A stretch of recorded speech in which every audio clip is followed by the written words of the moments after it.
Hello, hello, hello, hello, hello, hello.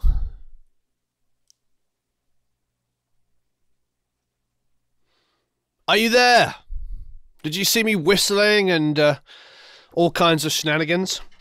How are you all? It's a lovely. It's 11:04. Took a couple of minutes to get the YouTube to cooperate with me, but it's 11:04. Here we are. Hello, hello. Coffee's on the morning. Good morning. I have actually a cup of coffee here. I haven't had a cup of tea yet. I'm still on the coffee. We've had lots of very, very late nights this week. And I do actually believe, unfortunately, that we didn't send out an email about this. So the only ones of you that will know are those that are in the Facebook group. So I apologize. Please feel free, if you are on the Facebook group at the moment, to sort of drop a hint to people that we're available. That would be amazing. But we are going to send out an email now. Why are we a little scattered this week? Well, it's been a really insanely busy week. Well, you know what? This is rather lovely to do this. Not just to do the Feedback Friday and talk about the music and the mixes. All of that is absolutely fantastic. But I've just realized something. What is wonderful about this, and I know I've done this, and I did this in the other Feedback Fridays where we would sort of recap the week, we talk about what we were doing, we talk about challenges, we talk about gear we tried, people we met. This is a lot better. Now we really can, talk about stuff. Yeah, so it's been a very, very long week. I finished in the room last night at 1:40 a.m. and Eric finished about 2. At 1:40, I was just like, I can't do this anymore. So I rolled into the house by 1:40. I was probably asleep by 2:30. So it's been like that for the last this month because Jack, the singer of the Matthews, has been over, and he's been we've been redoing and finishing up and tweaking vocals for the album, and so it's been It's been long hours because we've been doing 2 vocal sessions with him a day, one late morning or early afternoon, so anywhere between 12 and 2 o'clock start. And then he'll leave, and then we'll have like 3 or 4 hours to do other stuff, and then he comes back and works again in the evening. But before he arrives, that's when we film. That's when we go to, well, this week, for instance, we went to, and this is going to be a big one, we went to Barefoot Recording. In fact, we went this week and last week. And Barefoot Recording is Eric Valentine's studio, and he's opened it up to all of us now. So anyway, I can talk about that in a second. Oh, AJ said he got an email, and Anita says she got an email. Martin says they got an email. So he did send one? Yeah, he just sent it. Oh, okay. As I was saying it, you're like, I'll let Warren, he's going to let me dig a hole here. So you did get an email. Oh, okay. Hello from Worcester. How's the stream look for you, Eric? Good. It's good. Anybody else having streaming issues?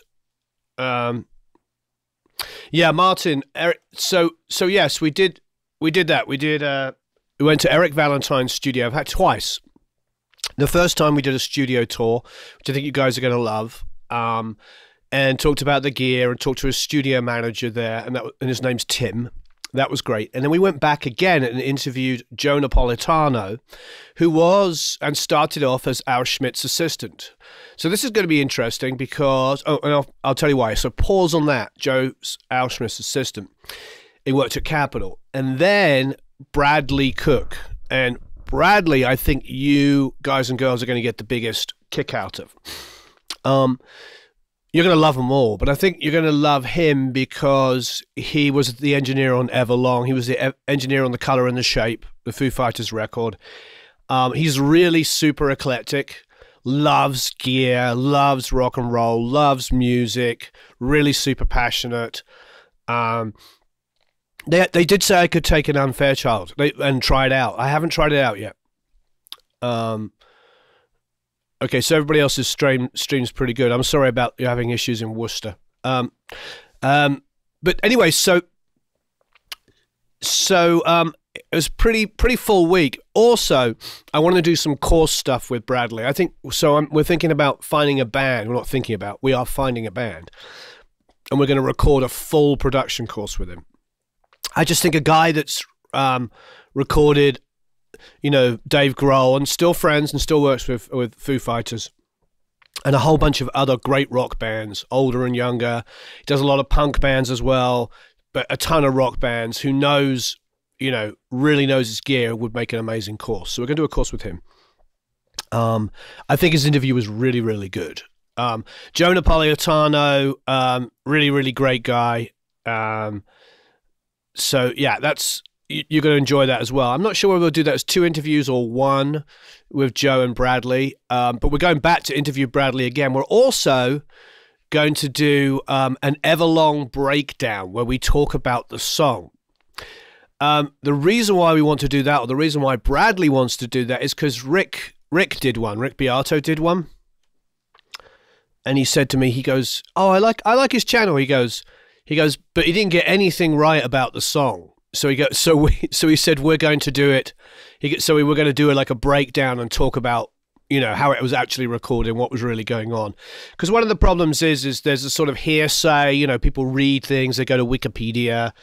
You know how it is. I think we were talking about that with the Sunset Sound recordings when I did the Van Halen stuff. I had all these people telling me that I was doing it wrong. And you all know in the academy here that we were talking to Eddie about it, and Eddie Van Halen, and Eddie said, and I quote, he gave us information, but he said, "To the best of my knowledge, that was correct." But he couldn't remember every single detail, but he remembered. But then I was getting all these people going, Eddie said he didn't do it like that, and Eddie said this, and Eddie said that, and what do? You can't. It's not really. It's not my place to like put them down and tell them that they're wrong. You know what I mean? So it's just not. The big bad English guy lives in Los Angeles in the hills is talking down to everybody. I don't want to be that guy. You know what I mean? I've met that guy. In fact, I know those guys. We all do. The experts. So I don't want to be that guy. But so I think what we'll do with Everlong is we'll break it down. We'll talk about it. He actually said to me, he goes, "Where did Rick get those tracks?" And I was like, "They're available. You can get all those multi-tracks." And he's like, "Really?" He didn't even know. Isn't that funny? It's the guy that recorded the song. Didn't know that you could get all these stems illegally. So, quite funny. Anyway, so we're going to do that. We're going to do that in the new year. That's going to be a really good one. So as you can see, it's been a fun-filled week. That and doing vocals. Oh, and yesterday we mixed a Rick Springfield song. So Rick is doing all of his classic songs again with orchestral arrangements, and we did one yesterday. Christina, do you know Christina? Boy, I'll have to say, I mean, Rick might be in his maybe early 70s, but God, he can still sing. He can sing, he can play, he can write a song. I mean, his last album, did you guys hear it? So good. It makes me happy. It makes me happy that there's still really talented guys like that. And he's super humble. And not only is he super humble, he's super communicative. This is really, really good. Like, I got notes this morning. I woke up and the first thing I got was an email. And we sent it, I don't know, really super late last night. So there you go. It's nice to be in that world. I mean, we're blessed. I cannot complain, Can't complain because, and we've got to finish up Christina Holmes' record. She needs all the rough mix before Christmas, so we're going to have to do that tomorrow. We've got Kylie Hughes' album, EP, and Luke Underhill's EP, and both of those have strings that have to be that have been done by Ollie Krauss. So all this is going on now, and we're doing videos, and we're singing with Jack. So don't want any of this to be a complaint. Oh, and we're doing the Ben. You thought he was in his 50s. Yeah, he looks it, doesn't it? Isn't it scary? It's scary how good he looks. But obviously I've hung out with him. We went to a show. My wife and I. He brought us to a show recently, and we got to hang out with him and his wife and the band. His band's fantastic, especially his drummer. His drummer is a Latino guy, Mexican guy, and I'm blanking on his name. I'm really sorry. And wow, that guy can play. He is a monster. He looks like he should be in Santana's band. He's like that big Mexican guy with super long hair, like tied back, looks total, the part, you know what I mean? Like what you want a Mexican drummer to look like. And just phenomenal player. I want to do an interview with him as well. Anyway, so the exciting stuff is we also interviewed Eric Boulanger yesterday from the bakery. That was amazing. I love being able to tell you guys all this stuff that I don't tell anybody else. I think the only other person who knows this much detail is Eric and my wife. Anyway, and then we interviewed Eric Boulanger yesterday at the bakery. What was great about that, and we didn't get B-roll of it. That's my fault. I forgot. It's on the Sony Pictures lot, and it's in the Columbia Pictures building.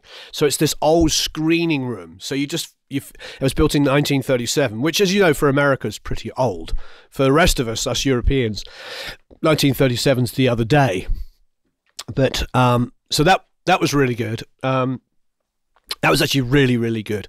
Eric is an actual classical violinist, a proper classical violinist who's ended up, professional, still does sessions, ended up becoming a world-class mastering engineer. So pretty amazing story. In the new year, on the 10th, we fly to Maine, and we're going to go and interview Bob Ludwig and Adam Ayen, and we're paying for that. There's no sponsors or anything like that. We're flying out to go and do that because it's Bob Ludwig, It's just crazy. It's absolutely crazy. So we're doing that. Some more stuff with Bradley and all those guys. Eric Valentine. We're going to do an interview with Larry, who's Eric's right-hand man at UTA. We're going to talk about their gear. It's a fun time. And next week, just for those of you who know, Monday we're doing a giveaway with the Phonitor on Monday, which is the SPL monitor. It's insane. Absolutely insane. It's like $2,000, $3,000, something like that. And we're giving that away. And we're also going to have is it top 5 or top 6? I can't remember. 6, I think. Sorry? I think it's 6. So top 6 tips for mastering, for your files for mastering. So Michael Romanow's going to do that. That's going up on Monday. Then Tuesday, which is Christmas Day, through Thursday, Friday, Tuesday, Wednesday, Thursday, Friday. Well, Friday we'll obviously have a FAQ Friday. But on the rest of the week, we're going to stream which course? I wouldn't know the name of the actual course. We sent it to you, the one that we're... Yeah, but I wouldn't know the actual name of it off the top. Well, whose course is it? Oh, the gallery. We're actually going to stream the gallery course. So if you don't already have the gallery course, you're going to be able to stream and download it as well. And we're going to we're also going to put it up in the academy. So at the end of the month, you're going to have the gallery course, and we're going to stream it. And obviously we'll do mixed critiques of that next month as well. So tons of stuff. It's busy. It's busier than a busy thing on National Busy Day. I went yesterday and bought my wife's last gift, and it was very expensive, so she's very happy. Actually, expensive doesn't mean good, does it?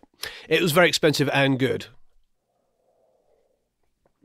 I love the SPL stuff is fantastic. And when we go to Hansa next year, I hope everybody's coming, or enough of you coming to Hansa. That should be amazing. In Berlin, when we go there, I think SPL, we're going to do some stuff with SPL there. So that's going to be good. So I'm excited about that. Scott Chandler said, I kid you not, I had to play Jess's Girl over 1,000 times with my cover band, although that guitar solo is still fun to play. It's a great guitar solo. That's Michael Landau. Michael Landau played that. Did I buy her a BMW? No, not that expensive. She already actually has a really nice car. We're a one-car family. Even though we live in the hills and you can't walk anywhere, we only need one car. Because, I work from the studio at the house most of the time. And then when I'm not working there, I'll just take an Uber or I drive down with Eric. So we just have one. Peter said, did I get an SPL? No, I didn't get an SPL. It's like jewelry, but it's not a jewelry. See if you can guess what that is. That one's for Anita. So think girl. What's not jewelry but really is jewelry that you wear? If you feel a punch in your arm, that's me, Clint McLean. Oh, Sheila's there. What's jewelry but did you get a wife a plug-in? Who are you punching? Knew you were gone. You left the door open. Hey, bada boom, bada bing. Hey, Chris. All right, so no guesses. You're welcome, Chris. Yeah, so we just talked about it. Oh, yes, Toilet Tunes got it right. Look at that. The first actual person to guess got it right. Yeah, I bought her a watch. All right, so. Hey, Wyatt Wee Wee. Peter's going for a watch as well. Okay. All righty. So let's get stuck into the mixes. And by the way, yes, after it processes after about 20 minutes, you'll be able to go back. Martin said I gave her another MV2. I don't think that watch. She already had an Apple Watch. I bought that for a couple of years ago, and she didn't use it. She likes traditional watches, so I bought her a traditional watch. Okie dokie. Let me go to my OBS and make it so that the other screen is available. I actually see. For you guys and girls, I'm being a little lazier. I didn't shave this morning. What? You didn't shave for the Academy? You get to see the raw Warren. Okay, Eric. Yes. Oh, Eric. Oh, Eric. Oh, whoops. Whoops. Da da da da da da. Eric. Hoy vey.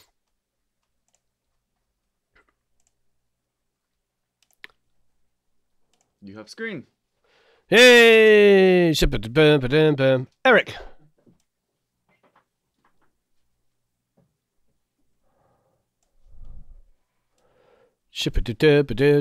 Eric, how does that look? Okay, we should have it now.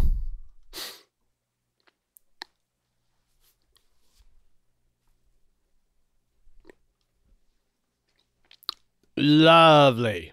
Eric! Thank you, Sheila. All right, from the top. From El Topo. So, at the top, we have more whiskies. We have Aussie's whiskey.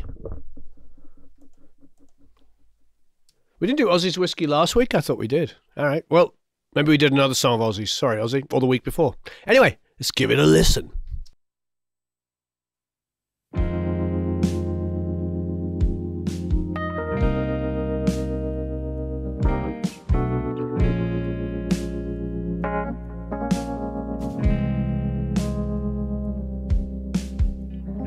Soon as your whiskey touched my lips, you set a fire to my song, and I'm gonna take it down to heaven.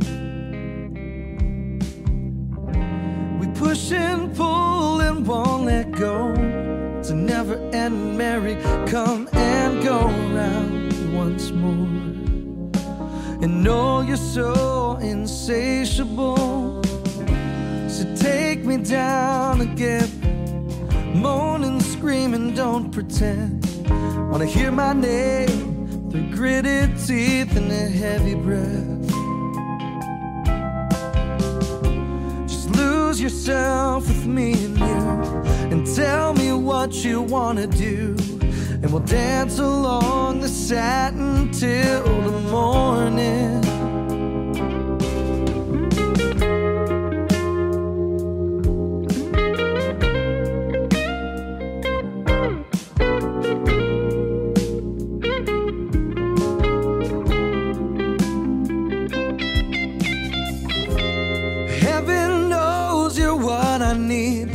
And I can only hope that what you see is you and me, and never letting go. I'm gonna tear you down so hard, you're gonna be calling out for God, and he's gonna let you know he's looking down, and just keep going. So take me down again. Moaning, screaming, don't pretend. Wanna hear my name through gritted teeth and a heavy breath. Just lose yourself with me and you, and tell me what you wanna do, and we'll dance along the satin till the morning. Yeah.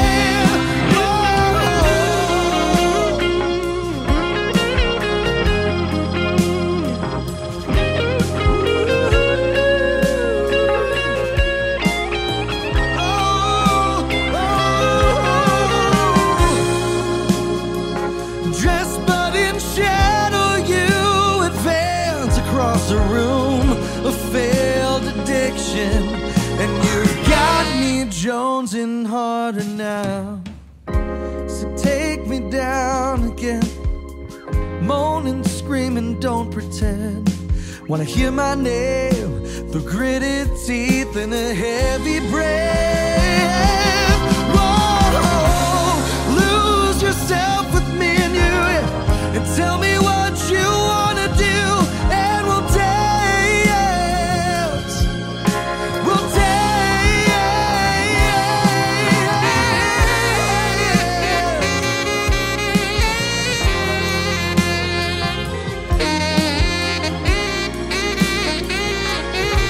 Till the morning.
It's a really beautiful mix. I wanted to give it the credit it deserves and listen down to the whole thing. It's a really nice mix. I want to check out a couple of areas. Dance along the satin till the morning. Yeah. Whoa. You and tell me what you wanna do, and we'll dance along the satin. It's like there's very few things wrong with this. This is a really, really good mix. There's a couple of de-essing-y kind of things that I would probably just kind of address. And the reason why I'm talking about this is when a mix gets this good, and you hear me say this a lot, when it gets this good and it's really, really close, then we can get into super, super detailed stuff. Like listening here. Just lose yourself. Lose yourself. Like a little bit of extra. It's finding those areas. Sometimes you hear me say this as well a lot, but we'll talk about it again. It's like sometimes just clip gain or turn down. That feels like it might be shifting the de-essing on it a little bit. Just lose yourself. I think it's 3K-ish. I don't know if we're going to be able to really read it like this. Like if I was mastering this, they'd probably come in here and try and capture some of this. It's very difficult, obviously, on a 2-track to do these things. But I've got to say once more, this is a really good mix. It is a really, really good mix. The stuff we're talking about here is very, very subtle. Just lose yourself with me and you. Just lose yourself with me and you. Just lose yourself with me and you. Just lose yourself with me and you. Just lose yourself with me and you. Just lose yourself with me and you. Just lose yourself with me and you. Just lose yourself with me and you. Just lose yourself with me and you. Just lose yourself with me and you. Just lose yourself with me and you. Just lose yourself with me and you. Just lose yourself with me and you. Just lose yourself. Yeah, it's hard to get in there. I swept from 3K to about 5.5K around there. It's hard to get in there because it's killing the snare and everything as well. But these are subtle things. Ozzy's done a really, really great mix here, and this is a really, really subtle thing. I would honestly, there's very, very few things I change about this. I mean, I'm on the fence on the kick. I love the thump on it is really good, like the low end thump, even here in its busiest. Whoa, lose yourself with me and you, and tell me what you wanna do, and we'll dance. We'll dance. I mean, you can feel that thump, which is great. You really can. I am doing a hip hop song, thank you. No, you can really feel that thump, but I think a little snap on it would not hurt. A little tiny extra snap. Whoa, lose yourself with me and you. It's so nice though. It's like if you're going to add some snap, Ozzy, it's like a tiny bit, because I think we've talked about this before. It's like, how do you preserve that performance thing? And sometimes having a modern click on it can be good, but it can also just take it into a place where it's just a little bit too modern. So I don't know. I'm on the fence. My inclination is to put the tiniest bit more high mids on the kick drum. Just a tiny, tiny, tiny amount. I like to find a dB at 2.5 or something like that, and just a tiny bit. Whoa, lose yourself with me and you, and tell me what you wanna do, and we'll dance. So it's really just a case of getting in and finding that zzz area on the vocal and ducking that down. And then for me, just a tiny, tiny bit of snap on the kick, just a tiny amount. Otherwise, you know, it's volume stuff. It's like featuring, like, does the vocal need to come up a little bit over an opening phrase of a sax? You know what I mean? Do they need to just find a way of coexisting together in a couple of different things? And those things are very, very subjective and very tiny. But the reality is this is a really, really good mix. Oh, and listen to that kick again here. Let's have the DS on. In a heavy breath. Whoa, lose yourself with me and you, and tell me. Yeah, it's just subtle. 1.5's okay. I think a little bit higher, like 2.5. You could try 1.5 as well. Either way, I want to hear just a tiny bit of snap, not so much of a gok, gok, gok, just a tiny bit. I mean, you might want to go up to 3. Lose yourself with me and you. It's very, very subtle stuff, though. Ozzy, fantastic mix. All right, Jesper's up next with a bit of stay.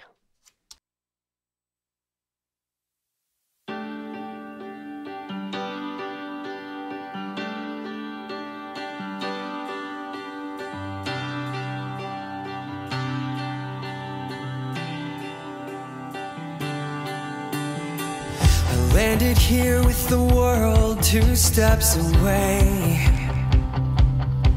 sizing up the line I've crossed 100 times, taking count of all the nights considered lost, holding tight to who we were before I knew of all the dirt. And stay with me, don't leave, I need you now.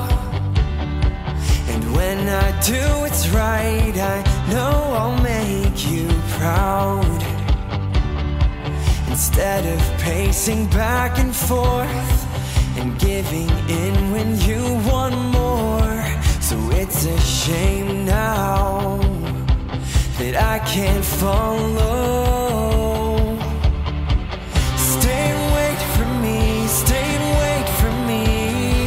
I will call when I'm coming. Stay and wait for me. I'll find you here if the stars allow it.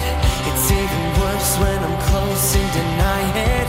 I shouldn't ask when I know you want me now. You want me now.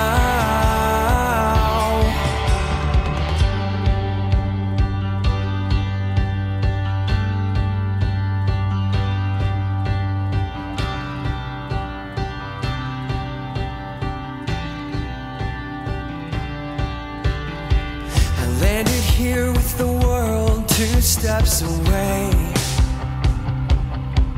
sizing up the lie I've told 100 times. I can hear it in the way you say my name. There isn't any magic cure, I just refuse to leave the dirt. And stay with me, don't leave, I need you now. When I clear my mind, I know without a doubt no one loves me like you do. It's hard to turn from all the proof, so it's a shame now that I can't follow. Stay and wait for me, stay and wait for me. I will call when I'm coming. Stay and wait for me, I'll find you here if the stars allow it. It's even worse when I'm close and deny it. I shouldn't ask when I know you want me now. You want me now.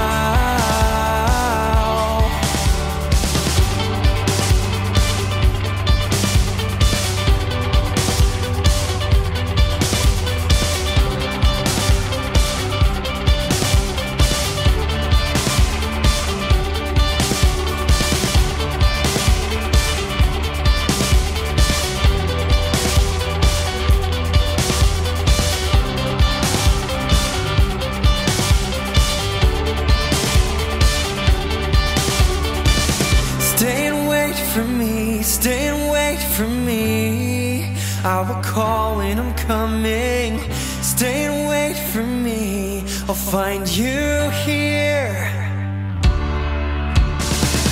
Stay and wait for me, stay and wait for me.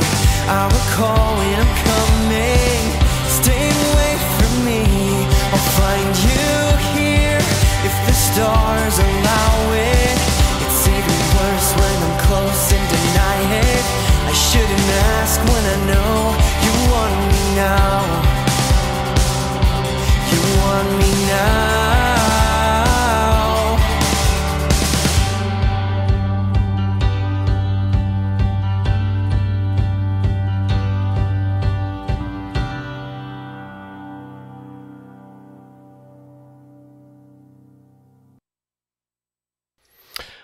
I really enjoy the flanger. I know it's causing a lot of constellation there, but in here, Stay and wait for me. I will call when I'm coming. Stay and wait. I do agree about the snare. I think what's going on with the snare for me, actually, I think the snare is probably the Jasper. This is super creative, and I do like the flanging on it. I like how it's sort of adding a weird menacingness to it. It's like, I'm going to get sampled for that, aren't I? But anyway, I like how it's sort of it's got this edgy kind of dark foreboding feeling about that. I like that. You know, stay away from me, stay away from me.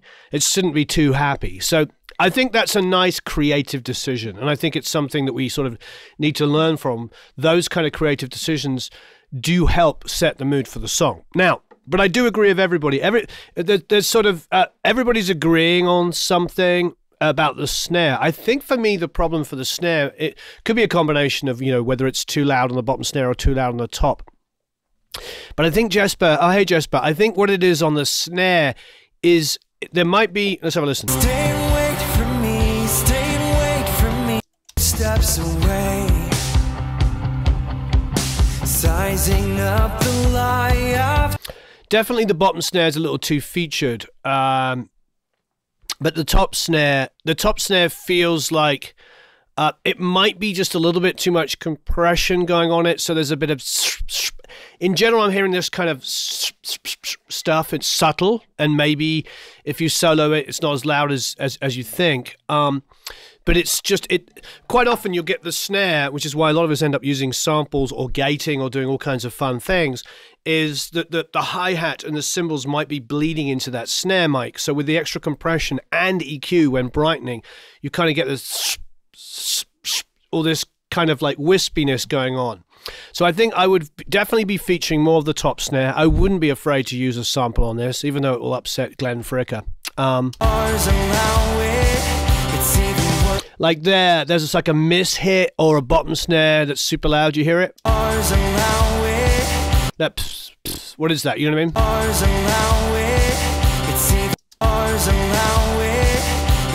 So for me, it's 99.9% of these issues is the snare. I think it is important for us to try and get the overall thing. I think we talked about this when we did the masterclass here at the studio last year or earlier this year. We're doing two at the beginning of the year here, one in January, one in February. I'm going to be in Germany in March, so I might do one in May. We're going to be back in Germany as well. So maybe in June and July we'll do another couple. But what's good about those is we'll pull up songs, and what I did is I pulled up a Rick Springfield song. And for those of you that heard this story, I apologize. But the reason why I tell the story is I pulled it up and I played the rough to everybody in the room and said to them, "What do you think of the mix?" And there was a lot, this was the rough mix, there was a lot of comments about things like bass tones and guitar tones and vocals and all this kind of stuff. And I said to them, I said, there's only one main problem with this for me, and that's the drums. And the drums that weren't aggressive for the song. This is in the Rick Springfield song, not in Jesper's. We're talking about that. So what we did is we realized that once you made the drums in Rick's song more aggressive and rocking the way he likes it, which is exactly how he likes his stuff, when you do that, everything comes together. And it's like, oh, okay, this makes perfect sense now. And all the... So I think we're in that sort of situation with Jesper. I actually really like the flanger, but I feel like maybe it can come and go. Maybe it can be, you can use it a bit more, your discretion a little less obvious at times, or maybe make it obvious at times and then take it out at others. That's a better way of putting it. So that there's a moment where you kind of get, I think it would be really, really cool. But the main thing for me is like get that snare, more of a top snare, more isolated, less bleed from cymbals and hi-hats and stuff like that. And it will make the whole listening experience different. Because not all of us initially can hear that stuff that's going on is bleeding because of compression and EQ. If we can get that, maybe we can get that cleaned up, I think the whole mix will come to life. And then, yes, once again, just go back to that flanging, and see if you can figure it out. Figure out where to feature it and where not to feature it. Great work, Jesper, though. Fantastic. All right, next up is Sergio. Sergio's here as well. Hey, Sergio, here it comes.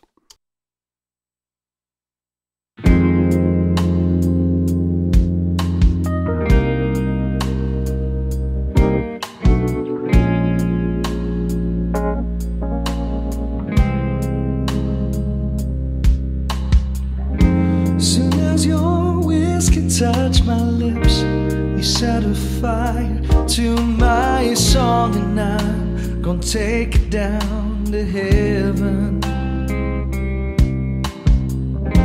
We push and pull and won't let go. It's a never-ending merry come and go round once more. And know you're so insatiable, so take me down again. Moaning, screaming, don't pretend. Wanna hear my name through gritted teeth and a heavy breath. Just lose yourself with me and tell me what you wanna do, and we'll dance along the satin till the morning.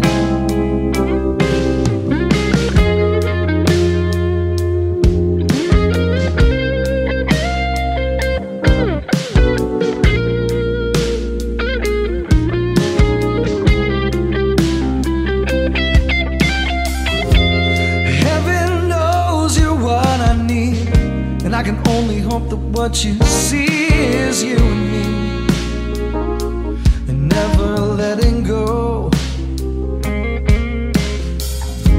I'm gonna tear you down so hard, you're gonna be calling out for God, and he's gonna let you know he's looking down, and just keep going.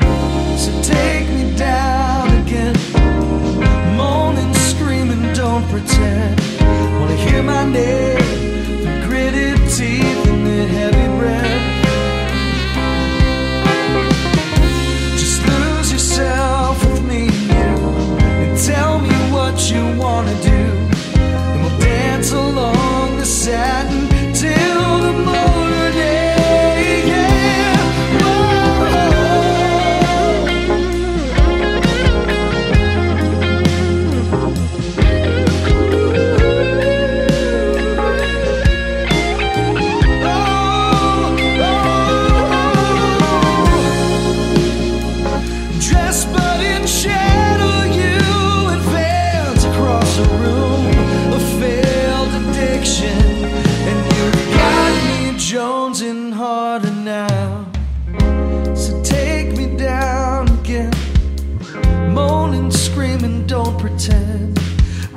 my name through gritted teeth and a heavy breath. Whoa, lose yourself with me new and tell me what you wanna do, and we'll dance. We'll dance.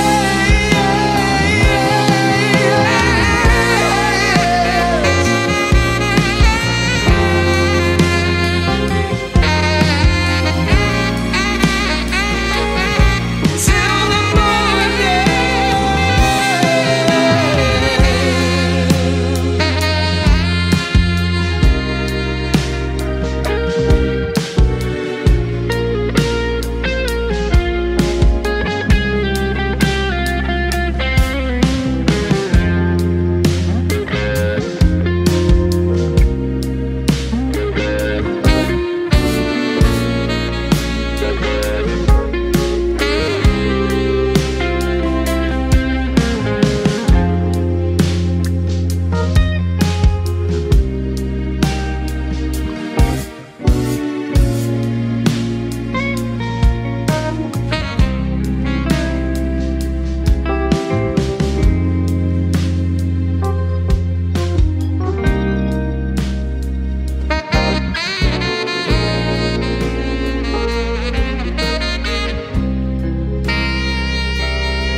Wonderful work, Sergio. Really, really good. Yes, a couple of things. I think the first thing that we were all noticing was the hat. I think it's a combination of things. Yes, the hat could be quieter. But I think this is a common thing that I believe I did for the longest time. And I still see in tutorials and people talking about online is they EQ the hat. So it's like, pss, pss, pss, pss, like super, like really high endy. And I think that is a big mistake. I think a hi-hat, and it's the reason why I've been using 57s on hi-hats ever since Dave Jordan in 99. So wow, now I feel old. So it's been nearly 20 years since I learned to use a 57 or an SM7. I want to hear more mid-range and high mids, but less kind of pss, pss, pss, pss. I think there was a period where, in the 80s in particular, I think, that stuck where hats started to become like super thin. And somebody did say, is that the click track bleeding or something like that? Which I think that's what's going on. So for me, I would take that hat and just get rid of the 5 and nothing above 7K. There needs to be nothing on it. And I don't mean like, you don't have to low pass it completely, but just don't be boosting up there. I would get it to me more like, you know what I mean? More mid-rangey. I often take the hi-hat and put a little tiny bit of saturation on it to kind of suck in the super highs. So that's the first thing I would do.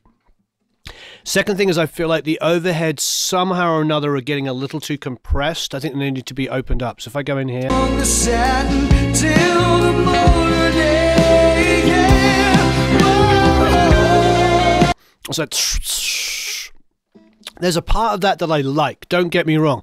I like Beatles compression. I like hearing that Fairchild or Altec or whatever, Jeff Emmerich had on the mono overhead where the cymbals go.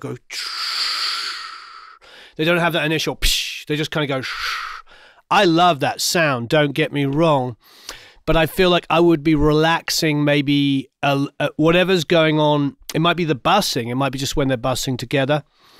And just kind of open up the low pass a little, the high passing a little bit. Just maybe just a little bit more warmth in the overheads, warmth in the hats. Those are the main things that bother me. The vocal sound, I think, is fantastic. As ever, everybody's vocal, mine including, I always have to go back there and do detail work on de-essing. And that's where there's no substitute for just turning things down.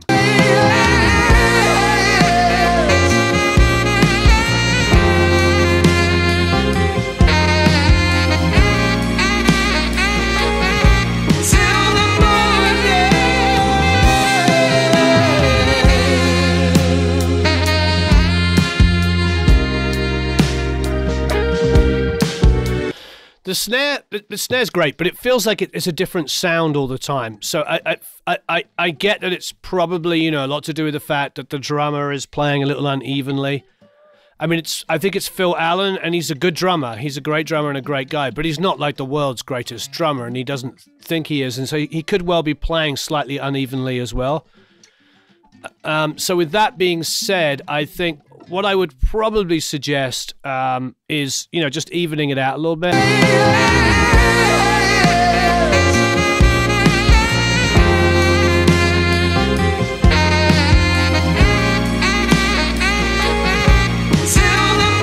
It sounds like compression to me. It sounds like things are opening and shutting at different times. Like, you know what I mean? Sometimes the snare's like super, and it might be on a bussing of the drums.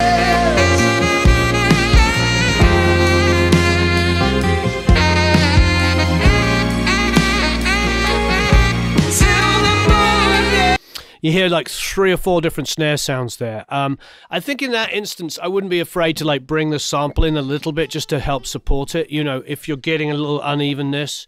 But I would be looking at the compression, the bussing of the drums, and the boosting of the high end. Otherwise, really phenomenal. That's the things I'd be working on. Just the occasional, and again, just to reiterate, I have to go back and check on my de-essing on my own vocals anyway, all the time. That's exactly what you have to do. It's a reality because it's a reality because you're never going to get that de-essing perfectly done. So whatever DAW you're in, you're going to go in there and draw those down, write the volumes down. And to be honest, there's only subtle amounts. And I'm going to find that in my own mixes. When I'm listening to like Rick's mix, I'll hear things, I better turn this down, I better turn that down. So not really a criticism, just something that we universally all have to do. So definitely, Sergio, I'll be working on that drum sound, getting that snare to be more even, and getting that hi-hat to be more mid-range, less crispy and over the top. But really good. Yeah, really, really good.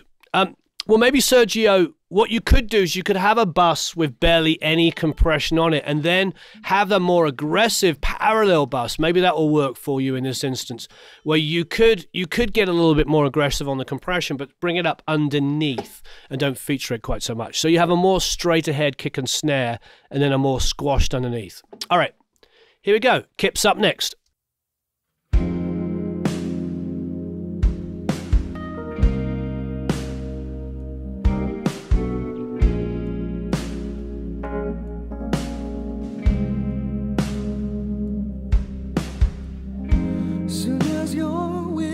Touch my lips, you set a fire to my song, and I'm gonna take it down to heaven.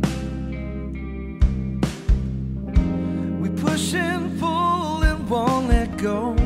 It's a never-ending merry come and go round once more.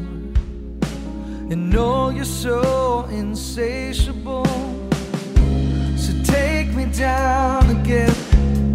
Moaning, screaming, don't pretend. Wanna hear my name, your gritted teeth and a heavy breath. Just lose yourself with me and you, and tell me what you wanna do, and we'll dance along the satin till the morning.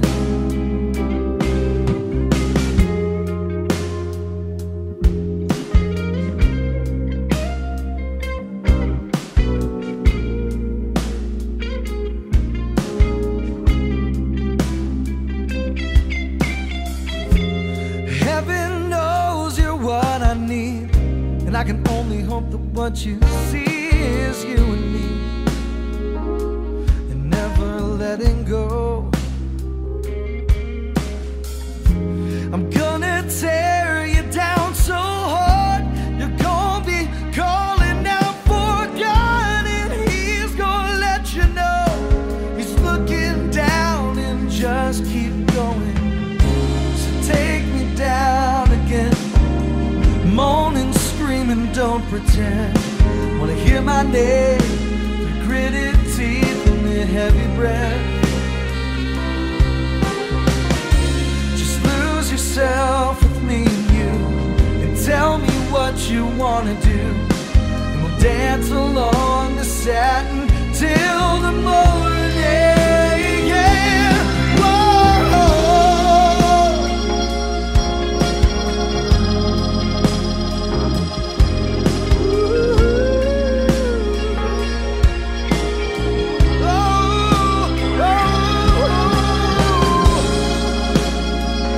Dressed but in shadow, you advance across the room of failed addiction, and you got me jonesing harder now. So take me down again, moaning, screaming, don't pretend. Wanna hear my name through gritted teeth and a heavy breath. Whoa, lose yourself with me and you, and tell me what you wanna do, and we'll dance. We'll dance.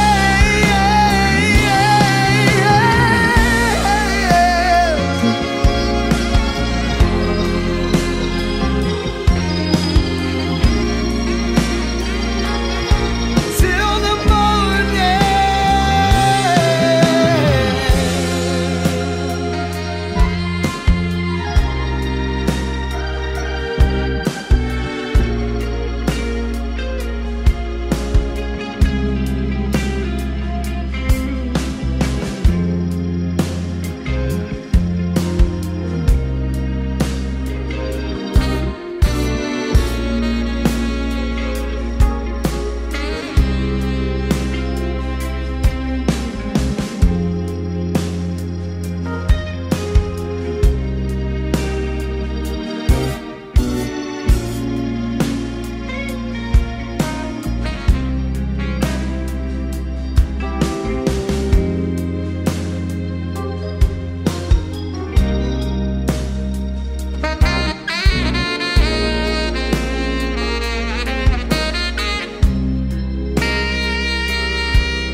Kip, I love this. It's really good.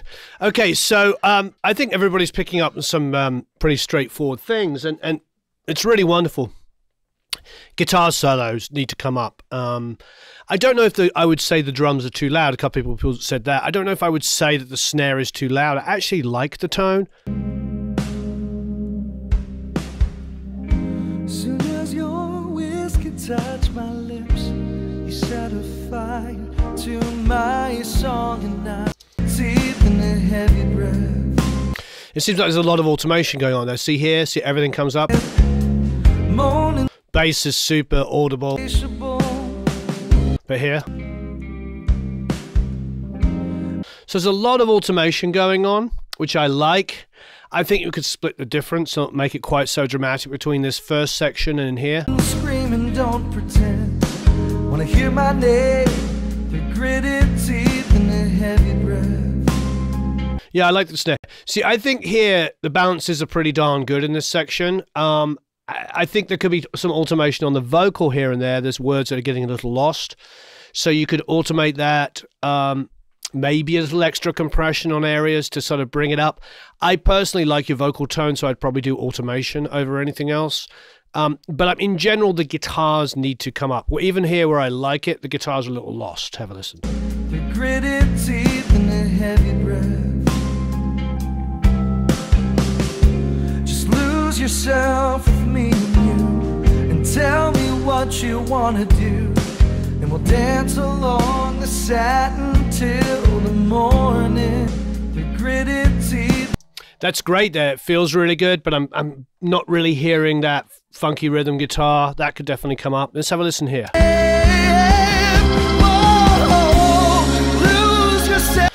The organ's getting a little too carried away there.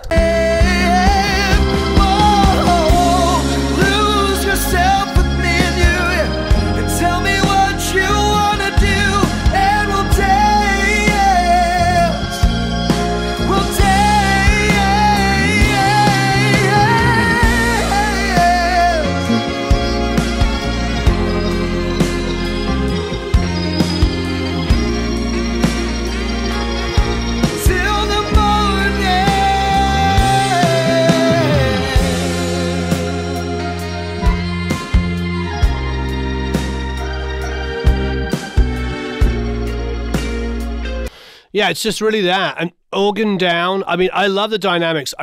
To me, I like this second section here. I would pretty much keep it equal to the first. I know what you're trying to do there, and I appreciate it, Kip. You know, you're building the dynamics.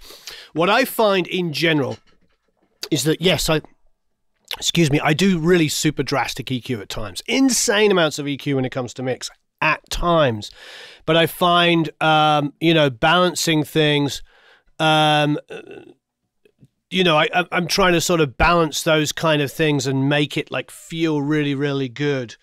And I love the idea of the transitions. I love the idea of the automation. I think it just split the difference. So like, instead of it being quite so drastic, kind of keep it, if you want to have that first section be down, just take your second section here and just bring it down ever so slightly. Tuck it down like half a dBs here. Smaller amounts. Bring the guitars up, organs down when they get loud. I like them being too loud, but not so too loud that they dominate everything completely. I do like overdoing things at times, and then all the solos up, so you can hear the solos and a bit more of the funk rhythm. But otherwise, tonally, it's really, really good. And I actually really, really like the drums. I think so far it's been my favorite drum sound of these. So let's sort of think about that. It's a really good natural drum sound, and that's really excellent. All right, next up is Scott's version of Whiskey.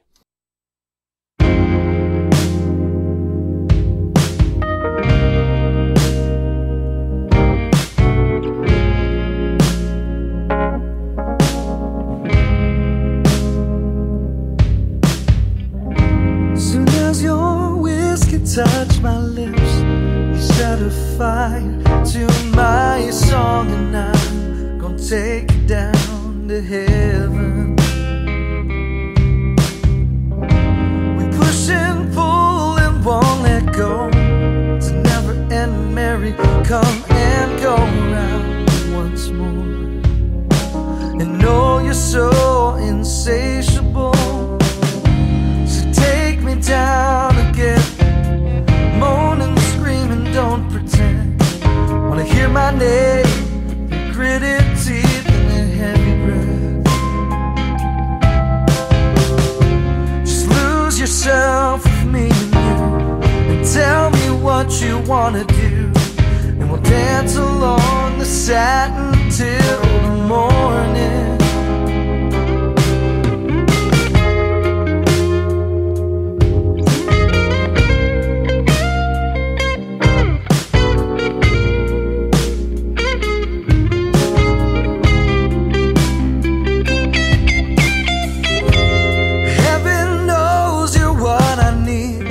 I can only hope that what you see is you and me, and never letting go. I'm gonna tear you down so hard, you're gonna be calling out for God, and he's gonna let you know he's looking down, and just keep going. So take me down again, moaning, don't pretend. Wanna hear my name, the gritted teeth and the heavy breath. Just lose yourself with me and you, and tell me what you wanna do, and we'll dance along the satin till the morning.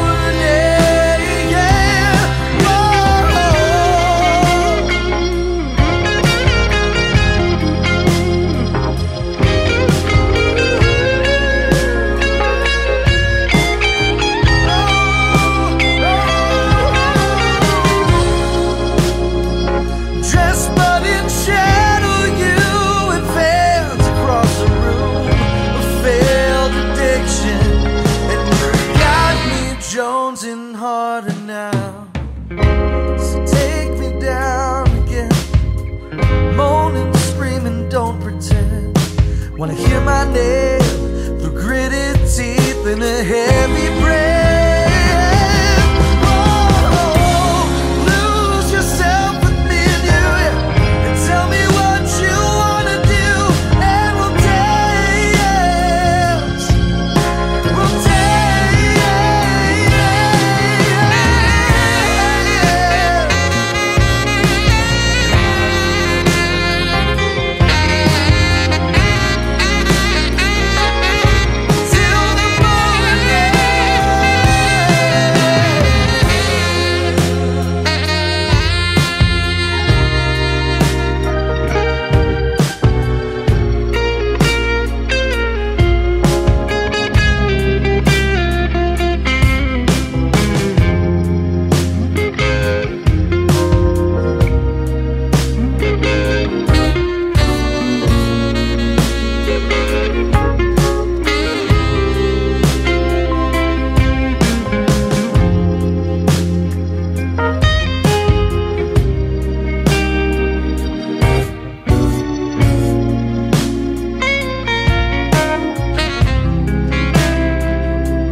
Amazing.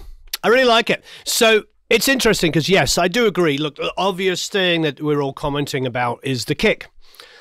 And it's interesting because it reminds me of like, do you remember a few years ago, probably about 10 years ago now, Ryan Tedder's an old friend of mine, and Ryan had I used to record his vocals on his productions and do stuff for him and help him out and produce tracks with him. Ryan's the singer and the songwriter, you know, for One Republic, and he wrote Apologize, and then Timbaland and his label dropped him. They dropped his band One Republic. It was Velvet Hammer. I remember it was Missy Worth's label through Columbia, and they dropped her and her label. So I think a lot of people got let go. Alicia Keys got dropped. Columbia is very famous for dropping artists that become huge. So they dropped Alicia Keys, they dropped One Republic, and they dropped a bunch of other stuff, all which went then to become massively successful.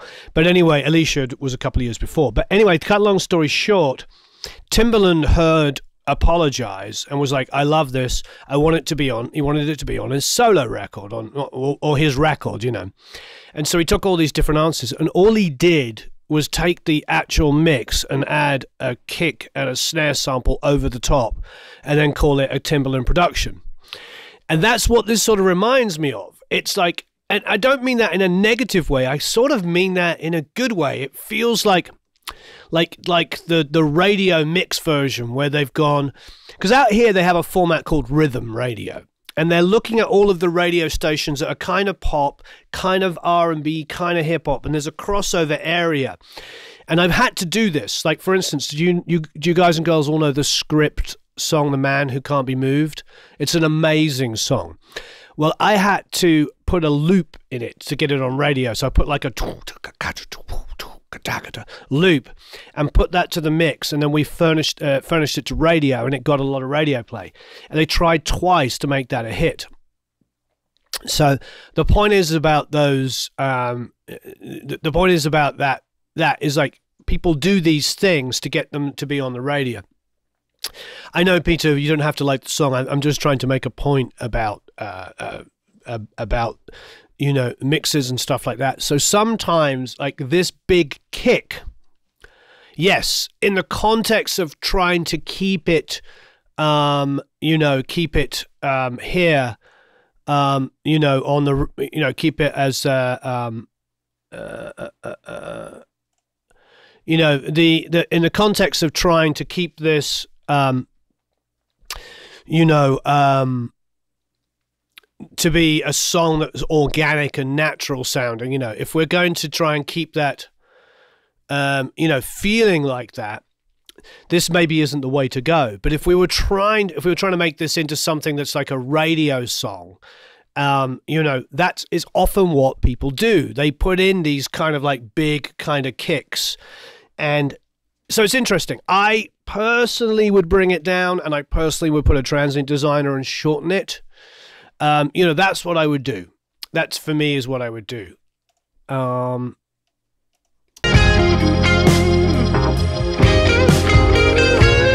Like there, it's getting lost. As loud as it is here. To my song, and I'm gonna take it down to heaven. Yeah, I would just kind of tame it a little bit, but I like the idea of it. But as you can tell, it gets lost in a shuffle with other stuff. A couple of people pointed out that, you know, the bass and the kicks needs probably blurring a little bit. That's quite all right, Scott. Oops, it's quite all right. I like this, and there's so much right about this. It's fantastic.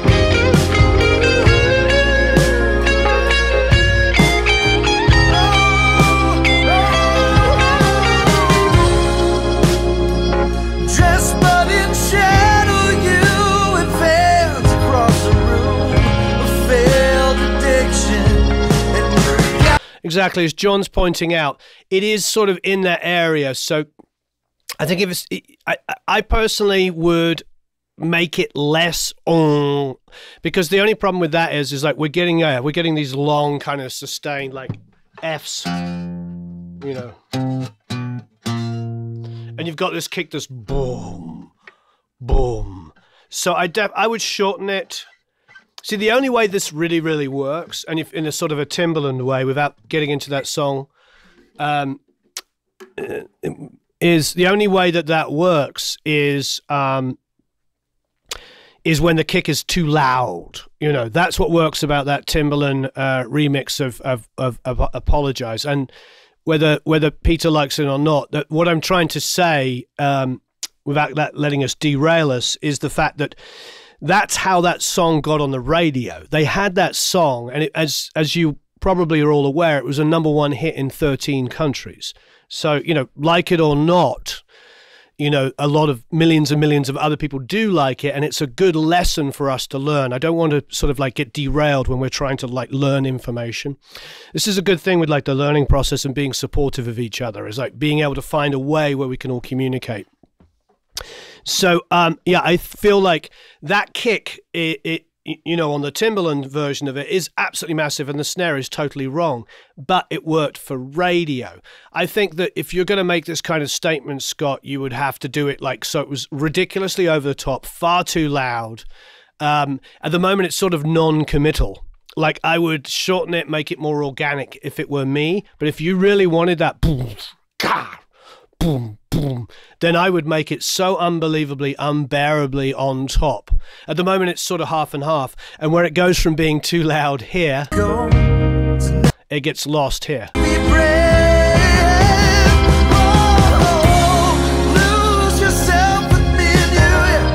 Like in this section here.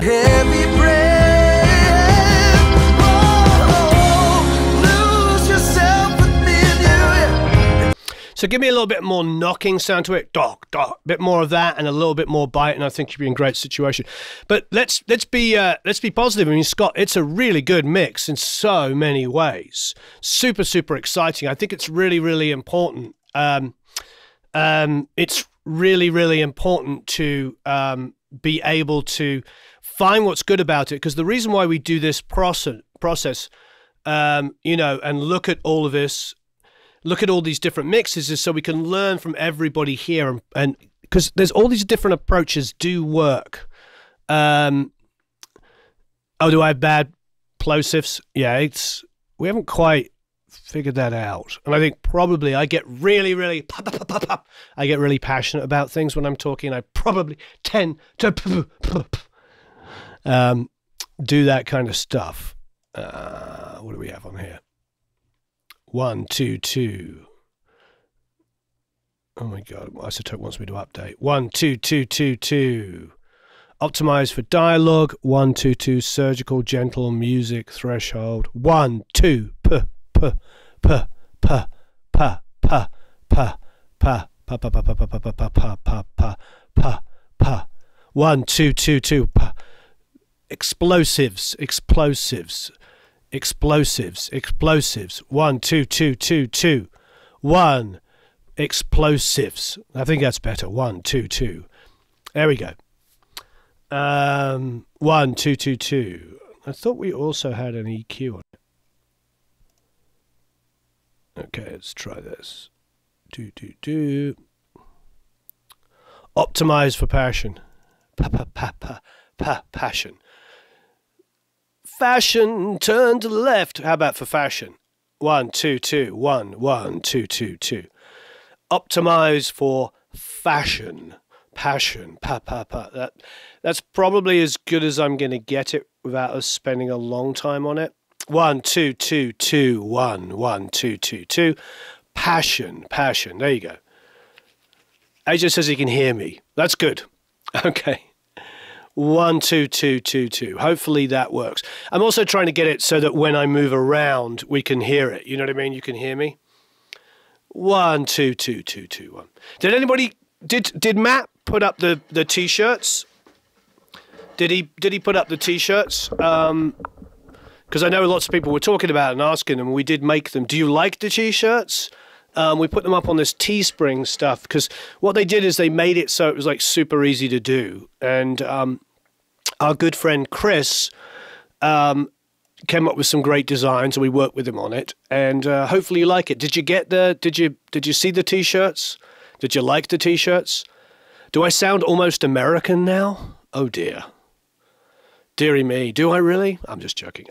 Hopefully I don't sound American, but I suppose if I do, what can you do? I've been here long enough. 3. Not sure what you mean. I'm lost. Test 1, 2, 1, 2. Oh, I didn't do 1, 2, 3.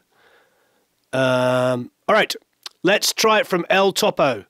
Here it is, another version of Stay from Martin.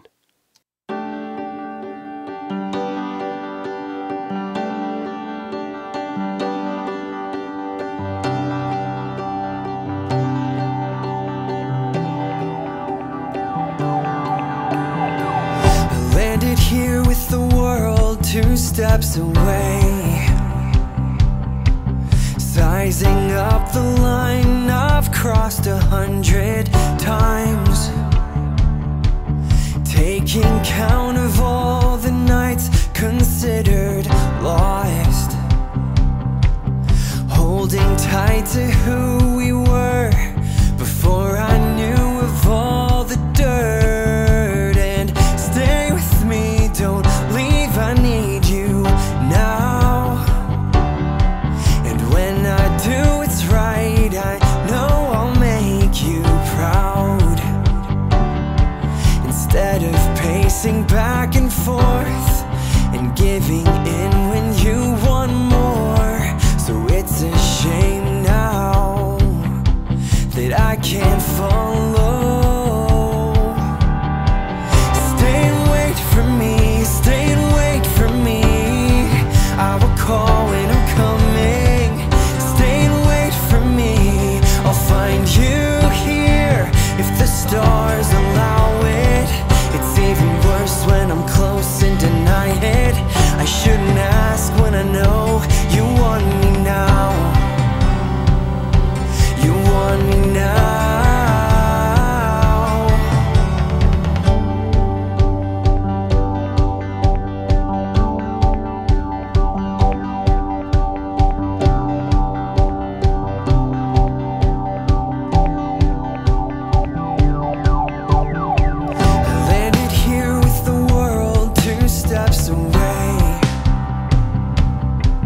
Sizing up the lie I've told 100 times. I can hear it in the way you say my name. There isn't any magic cure, I just refuse to leave the dirt. And stay with me, don't leave, I need you now. When I clear my mind, I know without a doubt no one loves me like you do.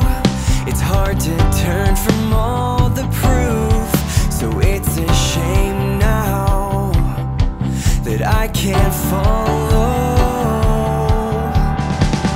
Stay and wait for me, stay and wait for me. I will call when I'm coming. Stay and wait for me. I'll find you here if the stars allow it. It's even worse when I'm close and deny it. I shouldn't ask when I know you want me now. You want me now.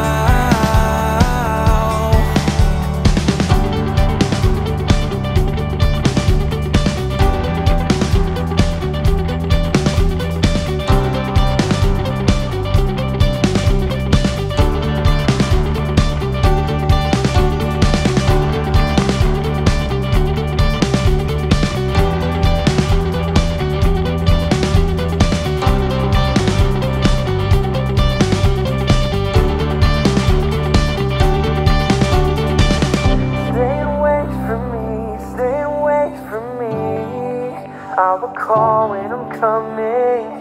Stay and wait for me. I'll find you here. Stay and wait for me. Stay and wait for me. I will call when I'm coming. Stay and wait for me. I'll find you here if the stars allow it. It's even worse when I'm close and deny it. I shouldn't ask when I know you want me now.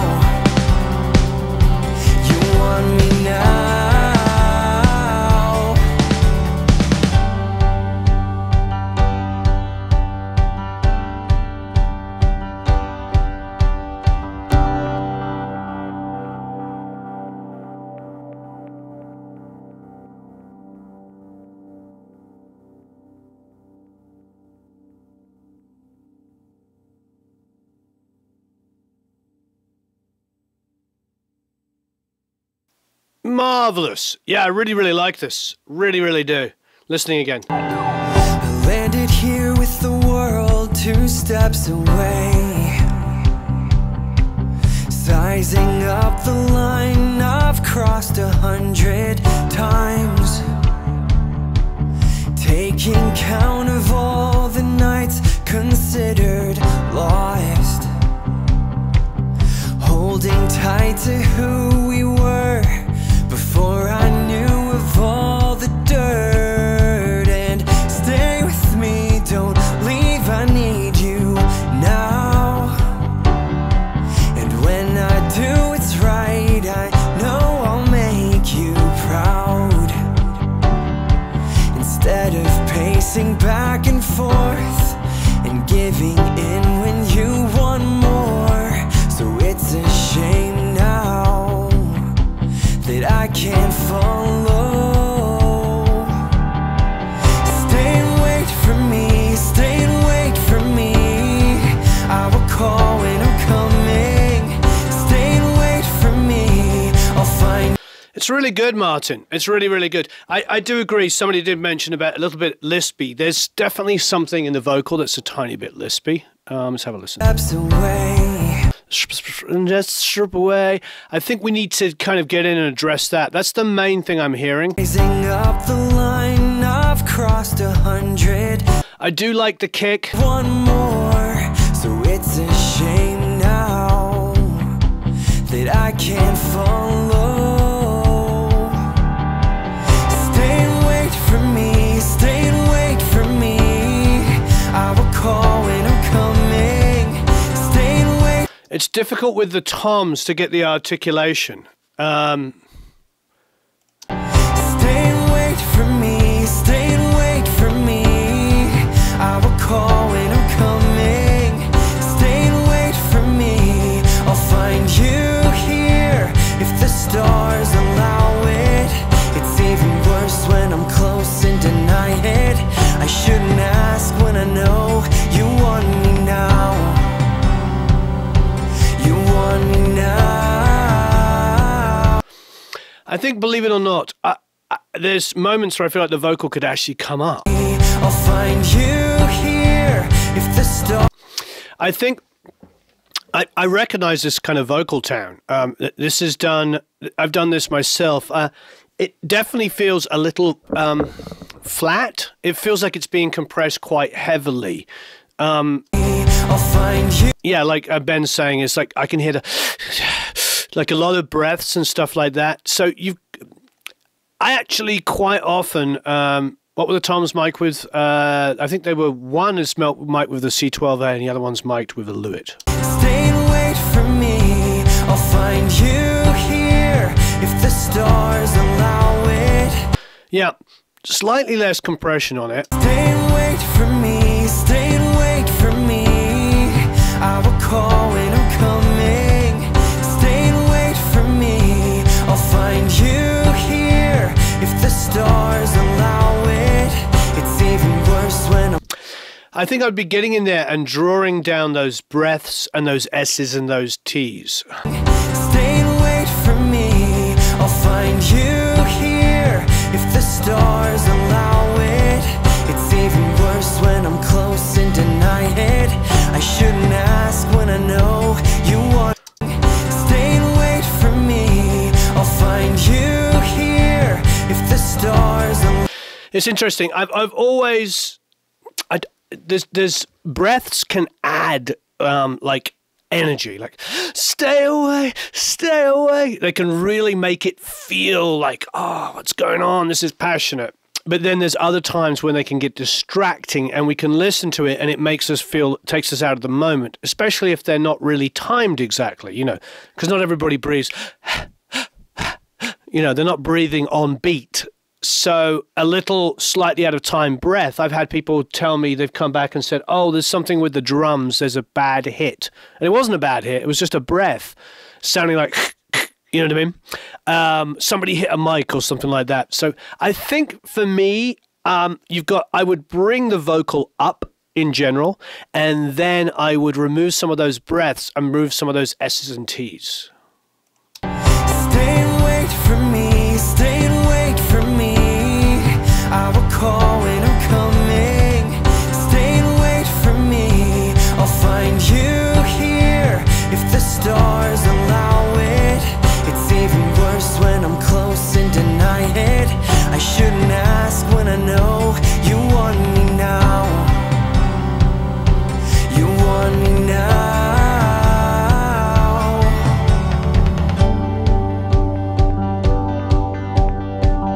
Yeah, it's a really good mix. Yeah, Clint's saying it sounds good at all volumes. It really does.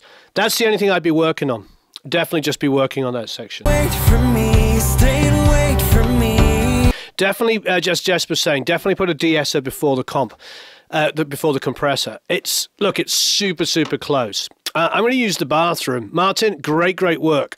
Everything else I really dig about this. This is just like vocal details. Wait for me, I'll find you here if the stars. That snare is great. I think about Martin's snare. Go back and listen to this. Martin, if you could give us an idea of what you did on this snare, I think that would help a couple of other people. Your drum mix would be an interesting breakdown. I haven't encouraged this for a while, so I want to encourage it now. Give us an idea of what you did on the drums there. And now I'm going to throw Eric up. And Anthony's up. Anthony is up. Oh, Anthony. Did we say who's going to be in the email? Did we say who's going to be featured this week? Oh, I don't know. I haven't seen That's a good idea to do, because then what can happen is like people that really want to hear. Well, maybe we shouldn't, because then maybe only those 10 people or 11 people would tune in. True. All right, I'm passing to Eric. God. Kasha gave me the present. The shirt. Oh. There's so much truth to it. I know. So I went in and got Warren his tea, and his wife Kasha gave me my present, which I don't know if you can see. Let me switch over. Switch this screen over. There we go. I paused my game to be here. There's so much truth to that, because I go home after work, get home maybe like 12 at night, and I can never go straight to sleep for some reason. Maybe it's because of the coffee that we drink throughout the day and the energy drinks that I'm constantly drinking, that it just kicks in right at the very end. So I'm up till talking. So I'm up till 2. Oh yeah. I got my tea. So I'm up till like 2 sometimes. Well, just this week a couple of times till 3 playing my game, cuz busted. yeah. So that's why there's a lot of truth behind this, because But we're also up to like 2 or 3 working, so it's kind of a catch-22. yeah. Yep. Hey, this is just the video isn't out yet, but look. Do you remember my busted, beaten up? This is completely rebuilt by Scott Baxendale. Isn't that amazing? It was all smashed to pieces and held together with eyeline tape. He very carefully put the whole thing back together, and it's now. Sounds gorgeous.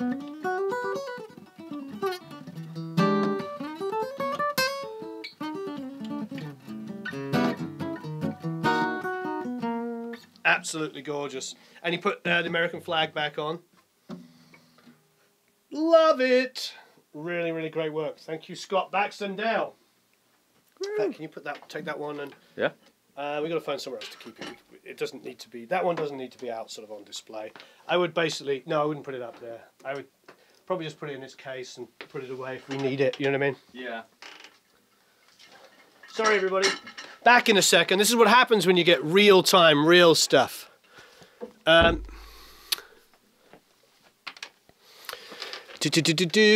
It looks beautiful, doesn't it, Anita? It looks really good.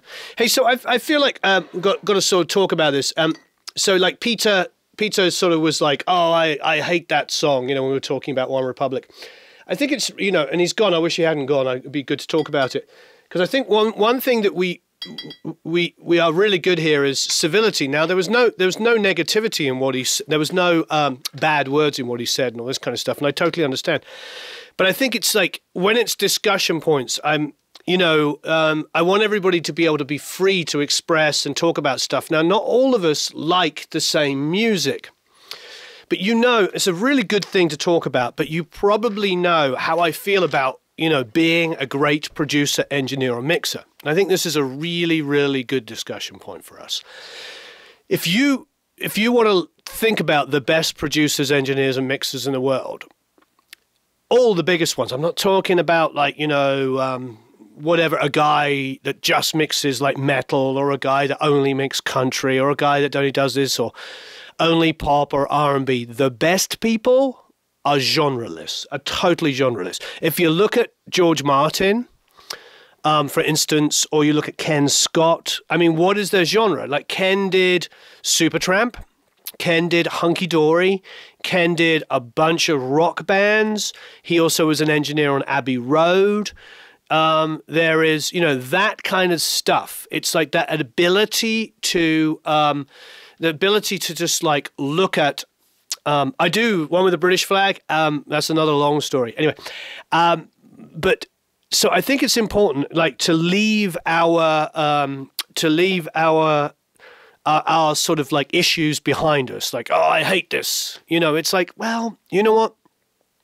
When a song is like a #1 song in like 13 countries, then it means that millions of people like it. And so it probably is good. It probably doesn't suck.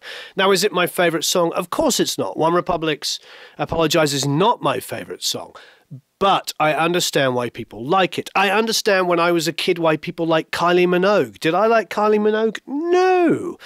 But as a professional, we need to be able to understand what's great about music. And also, when you're working with artists, you have to leave, and this is a good thing about teaching, you have to leave your own issues at the door. If you really hate this, I really hate that band. If that's you, then you can't do that when an artist comes in and references a track. You have to be able to listen to it. So I think it's just my kind of a thing where it's really important that we all sort of learn that from each other. That, because there are certain things that I don't like that aren't really, yes, it is tea. It is tea. It's PG Tips. So this is a really, really important thing when you're working with artists. A bit messy in here at the moment, isn't it? I had a donut this morning. I had an Eric breakfast, Eric lunch. It's a whole long discussion. So, and again, like as Eric's saying here, if a song's #1 all over the world, it's doing something right. Now, but I just think it's important. And also, I think when you're having a discussion about how to improve something and you're talking about references, if you're going to if you're talking to somebody and you're going to pull little pieces of it to throw in your own personal kind of thing, you're not going to get the best out of a situation. So this is really good for all of us. And I'm guilty of these things. I'm guilty of all of these things. It's not just unique to that one person. I've done it as well. Somebody's been trying to explain something to me, and I'm like, oh, but I don't like that. And they're all looking at me like, and your point is, I'm trying to talk about something. So I think that, we're all guilty of it. I've made these mistakes myself so many times.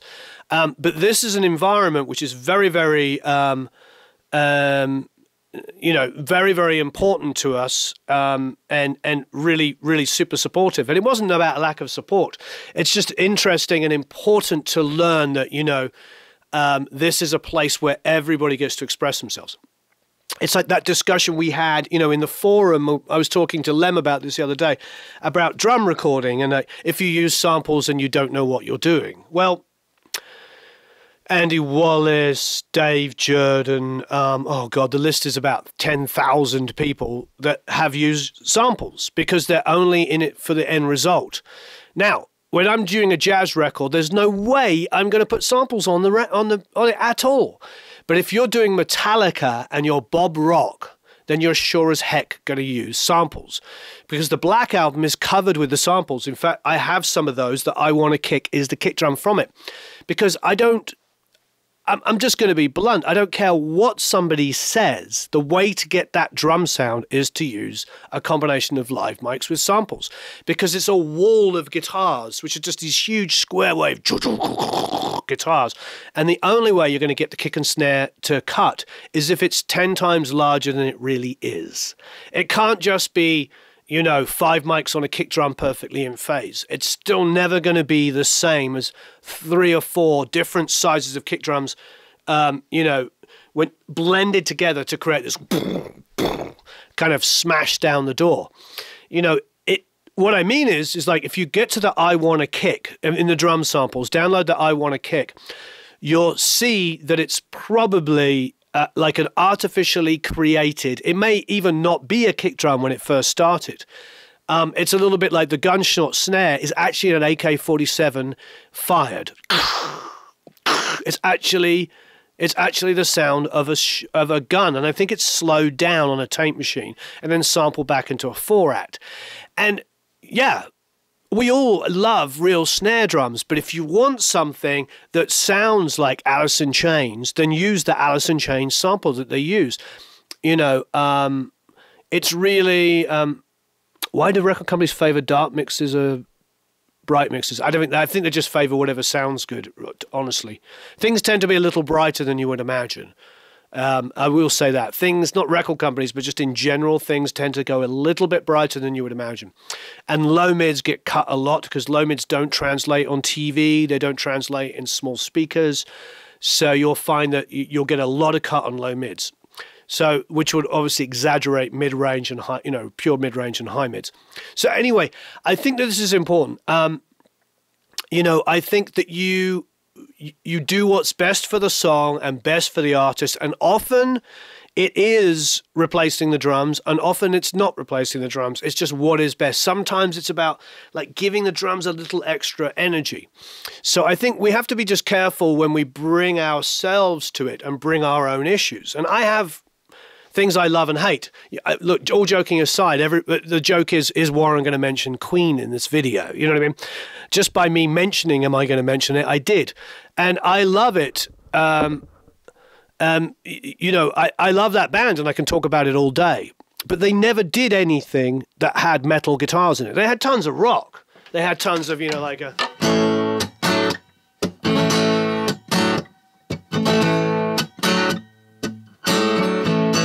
that, and they had tons of things like that, or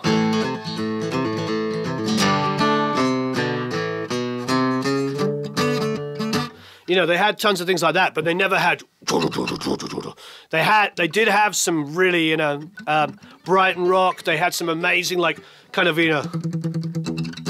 speed metal-y kind of things, but not quite to the level of where we're at now. Now, when you listen to like metal now, it is a massive wall, a full frontal assault of guitars. And you can be Ross Hogarth, you can be me, you could be the best Cameron Webb, guys, and they're going to add samples to their kick and snare to help it compete with those massive, massive guitars. It's just the way it is. But if you're doing something, Zeppelin, if you're doing Free, you don't need that because those guitar sounds, I mean, this was Zeppelin, it was...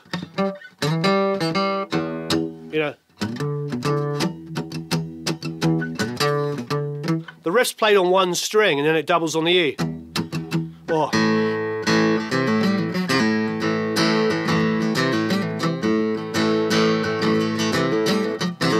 know what I mean?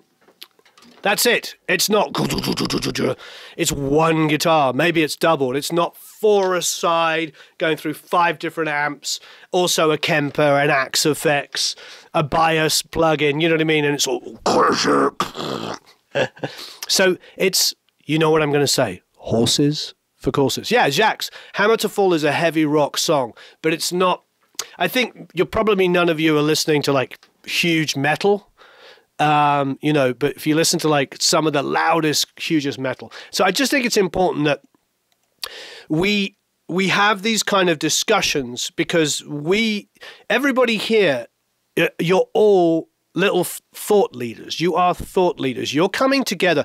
What you're doing here by talking with each other and sharing ideas is so much more advanced than what I grew up doing. I had 1 or 2 people to talk about putting microphones on stuff. And within about 20 minutes, we both knew what the other person knew. Here, there is so many people here that share ideas and do all kinds of stuff. So it's just, let's be open. Let's be super, super open to learning stuff and getting information from each other. Fantastic, which 99.9% you are. It's really, really fantastic here. Okay, so Anthony, Hello, how are you? Great name. That was my father's name. Let's have a listen.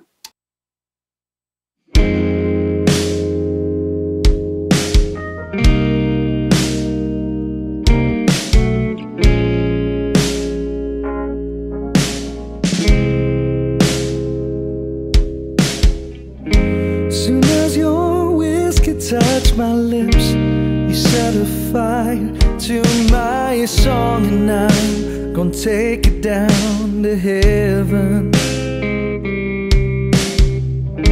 We push and pull and won't let go. It's a never-ending merry come and go round once more. And know you're so insatiable, so take me down again. Moaning, screaming, don't pretend. Wanna hear my name, the gritted teeth and the heavy breath. Just lose yourself with me and you, and tell me what you wanna do, and we'll dance along the satin till the morning.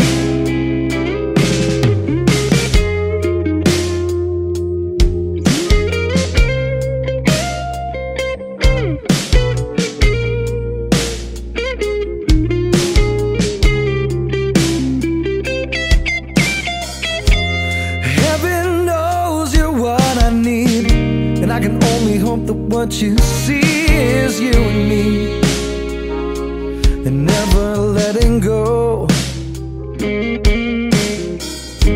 I'm gonna tear you down so hard, you're gonna be calling out for God, and he's gonna let you know he's looking down, and just keep going. So take me down again. Moaning, screaming, don't pretend. Wanna hear my name, the gritted teeth and the heavy breath. Just lose yourself with me and you, and tell me what you wanna do, and we'll dance along the satin till the morning. Yeah. Whoa.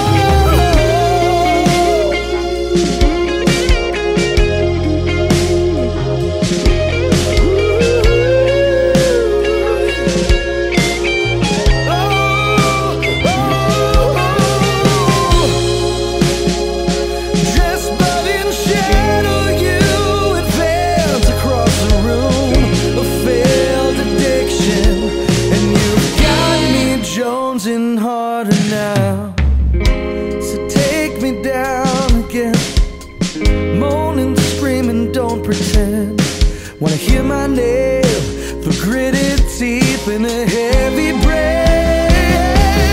Whoa, lose yourself with me and you, and tell me what you wanna do, and we'll dance. We'll dance.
This is fantastic. I'm listening a bit more. Whoa, lose yourself with me and you, and tell me what you wanna do, and we'll dance.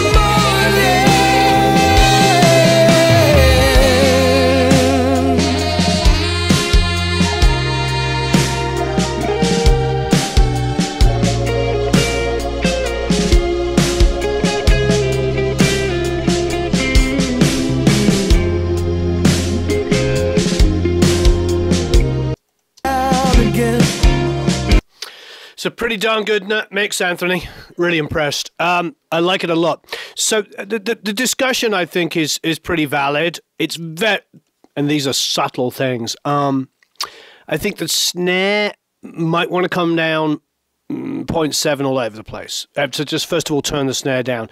A little less, tiny bit less clickiness on the kick. It's just got a little bit too much for me. It's just a little, it's like Ozzy's was the first mix, if you go back to the first one, which is really, really good. And it felt like it needed a tiny bit more clickiness, but his had a good thump to it. Yours, I think I would bring the clickiness down a little bit. Just lose yourself with me and you. I like the aggression on it. Just lose yourself with me and you, and tell me what you wanna do, and we'll dance along the satin. It's just that the brightness on the kick and snare in general is really good, but it makes the vocal feel a little dull. We talk about, these are very subtle things, by the way, but we talk about this a lot, is like we want this to be even. We want to be able to hear everything super, super evenly. We don't want any one area to be brighter or darker than something else. So for me, I feel like I want to just bring down that overall aggression on the snare and the kick just a bit. Like a tiny, tiny little bit more high end on the vocal, a little less on the kick, and the snare tucked down. And there's a couple of people who are saying I'd bring the grace note stuff down a little bit. Other than that, it's really, really going to open up. It's very small amounts of things. It's really going to open up nicely.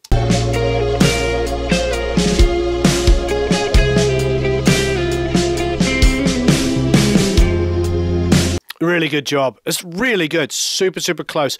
Everything else about it I love. These are subtle things, and this is the overview thing. Snare down a little bit, ghost notes down a little bit, a little less clickiness on the kick, and over, I would say I'd bring it down like about 2 dB. Whatever you, high mid boost, you've got high end boost on it, bring it down like about 2 dB. Yeah, Clay says it nicely. That makes it a little bit more pleasant to listen to. That is a really simple way of explaining it. If it's a little less kind of just a tiny bit in that, it will be just nice and smooth. But it's super close, Anthony. This is really good. And then a little bit more high end on the vocal. Really close, though. Sometimes it's like, it's thinking globally like this is really going to help stuff. We have 10 more minutes and 3 more mixes. I have a locksmith arriving. So, yeah, and Matty's saying, can we hear a remix? Anyway, so here we go. Next up is Daniel DeVost. Hello, Daniel DeVost. Great job, Anthony. Really, really good. Okay, here we go.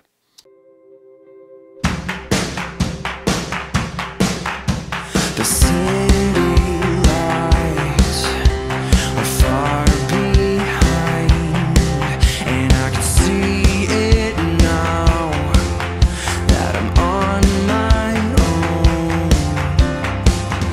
Wheels up, head for the future. No more rusting here with the lifeless. Dig deep, say what you think, and I'm not gonna follow. I'm not gonna follow. Take off, show me the stars. I'm ready to leave. I'm ready to leave the city. I'm flat broke. Show me the road to the good life. The good life. The good life. Take off, show me the stars. Away from the lights. Away from the lights in the city. I'm flat broke. Show me the road to the good life. The good life. The good life.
That's really cool. Yeah, very cool. I'm going to go back in here. Take off, show me the stars, away from the lights, away from the lights in the city.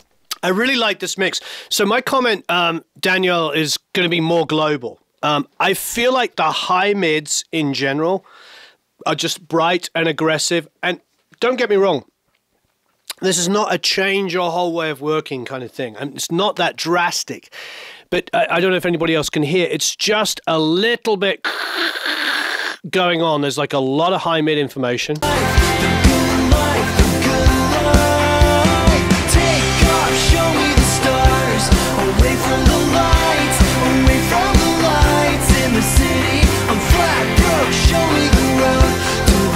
There's just kind of a shimmer 3 to 5K area where I want a little bit more clarity.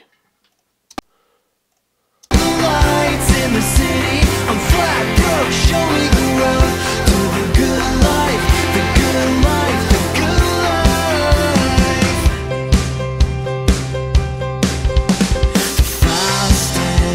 life. Like there, that's simple. It's pretty explosive.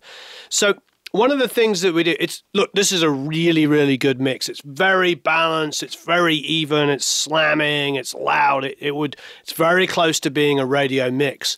I do think we can manipulate the master a little bit so that the sections are not all equally loud. I mean, you're letting the production, which is good. You're letting the production drive the sections, which is fantastic. But I would manipulate volume a little bit. Yeah, definitely cymbals. Just in general, a lot of kind of going on. Taming the cymbals. One of the things we encourage a lot here is putting a de-esser on the cymbal. So when somebody goes, it just hits, flattens it out just a little bit. And I think that could work really well here. Like, that's loud. So it might be a case initially of bringing down the overheads and then putting a de-esser on them so they're not quite so aggressive. But it's definitely the 3 to 5K area that's... It's not painful, don't get me wrong. It's just as a build-up here. Listen. Gonna follow. Like... Definitely cymbals down there. Gonna follow. Take off, show me the stars. I'm ready to leave. I'm ready to... You can de-ass hats. I'm ready to leave the city. I'm flat broke. Show me the road to the good. It's a really good mix. It's in the spirit of what I did on my mix, so I completely understand. I think Daniel, this is a really, really good mix.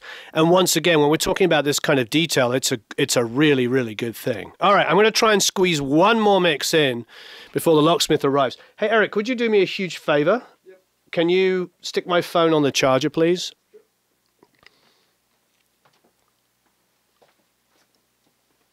Thank you very much.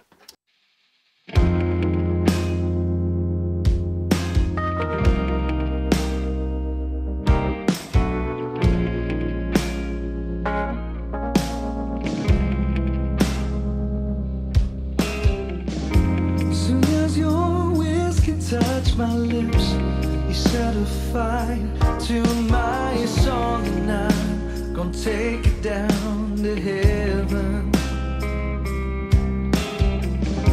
We push and pull and won't let go.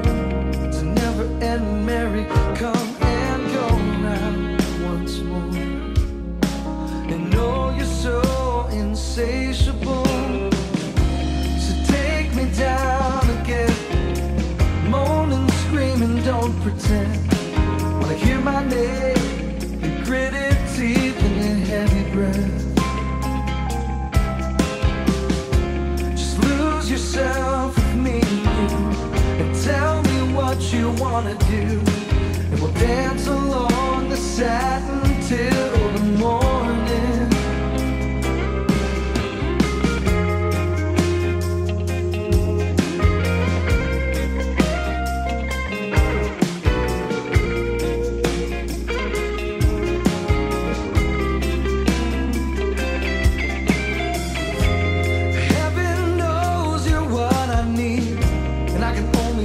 What you see is you and me, and never letting go.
Pretty tasty. I'm going to go back and listen to that middle section again. And basically, out of respect for excess, the locksmith arrived in the middle of that. So I'm going to go back and listen to it because I want to give this my attention.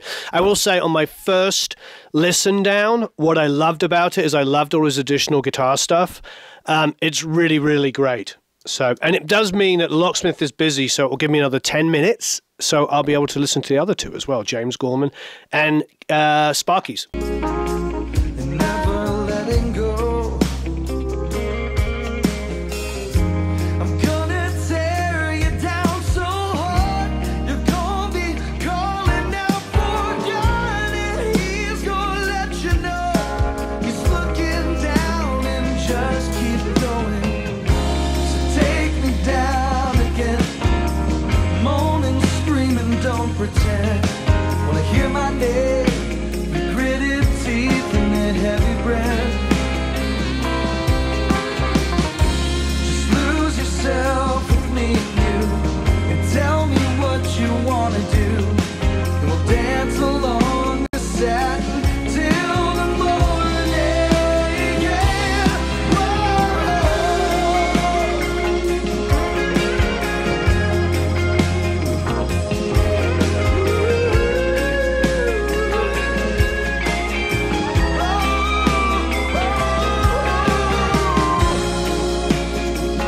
Just let it shadow you and veils across the room, a failed addiction. And you got me jonesing harder now. So take me down again, moaning, screaming, don't pretend. Wanna hear my name, the gritted teeth and a heavy breath. Whoa, lose yourself within you and tell me what you wanna do, and we'll dance. We'll dance till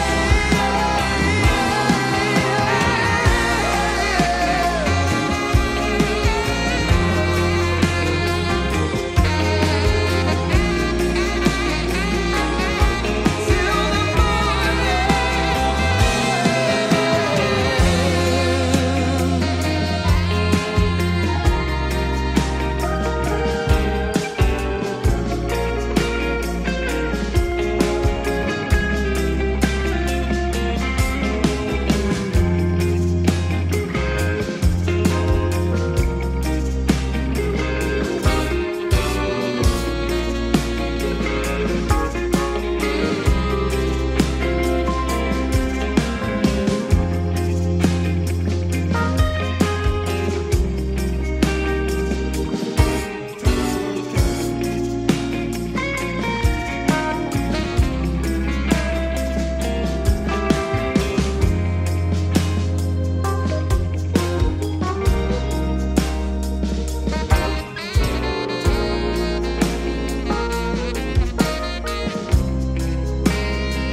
I'm really, really enjoying this. Great work, Excess. It was great to be able to listen to it again. And I'm just like, it's interesting because I'm playing along, can't hear a thing. All I can hear is the music. So I'm just, it's interesting. So you might see me doing this, you know, in the solo, I'm playing along with it. But even though you can hear it through the mic now, all I hear is these. I've got to be honest, and I know this is just Academy only. I'm not BSing you with these. I love these headphones. And the reason why I think I love them is the comfort factor. It's the biggest thing. Headphones, to me, you know, with or without the Sonarworks, obviously we all love the Sonarworks, and it does miraculous things. And Lee over there is just such a sweetheart. But what I really, really like about these headphones is they sound good. They have issues. They've got a bit of a low bump in there, which actually isn't that unusual because I'm working on a console, so I'm used to the low bump. If you, but once you put Sono Works on, they're really flat. But it's not that. It's the fact that I've been wearing them now for 2 hours and 5 minutes. You know, it's 2 hours and 5 minutes, and I'm still okay. And I enjoy listening to music on them. And it's all because of Cameron Webb, actually. You know, shout out to Cameron. We're going to do more stuff with him next year, by the way. Really talented guy. There was, I saw, who was that band? I think that was Pennywise, wasn't it? Did you know that? You know who Pennywise are? Yeah. When we were at Eric Valentine's studio the other day, Yeah. that was 2 of the guys from Pennywise. I didn't know that. No Eric way. didn't know that. Remember, they were like, "Hey, man." They were like these Orange County dudes are like, "Hey, bro, yeah, I really like your show, bro. Cameron Webb's a good friend of mine. We work with him all the time." It's like, yeah, Pennywise. Yeah. They were like really, really humble and nice. Yeah. So anyway, so we're going to have some Cameron back. But anyway, back to Excess. Really good. Xavier, really great stuff. Lovely guitar work. I don't have any kind of issues. I think everybody's loving it. I like... I like the blend. I like the sort of doubled vocal smoothness that you've got going on here. Lose yourself with me. The lose yourself with me. They're great. Lose yourself with me and you. And I like the double because it gets rid of the... because they sort of blur each other out. Doubles do that really nicely. They get rid of the unevenness in the vocal. But I could do with that being louder. I could do with those vocals being louder. Lose yourself with me and you. I mean, here's the thing. The mix as he's got it at the moment is pretty darn good. It's really even and beautiful, and this probably is the mix. But for the Warren mix, I would probably push the vocal for a vocal up. I just do. I mix my vocals loud.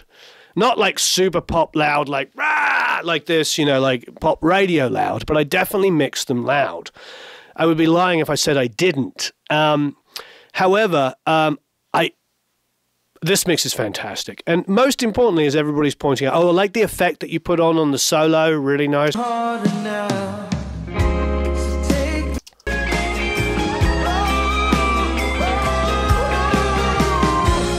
Love to know what effect you put on there, Xavier.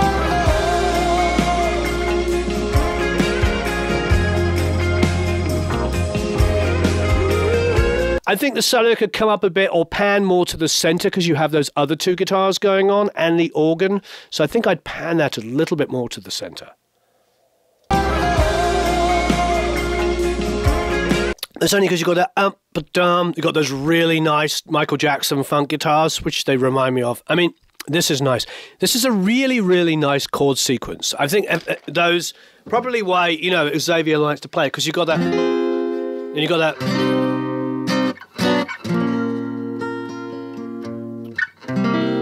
And then in the chorus you got that take me down to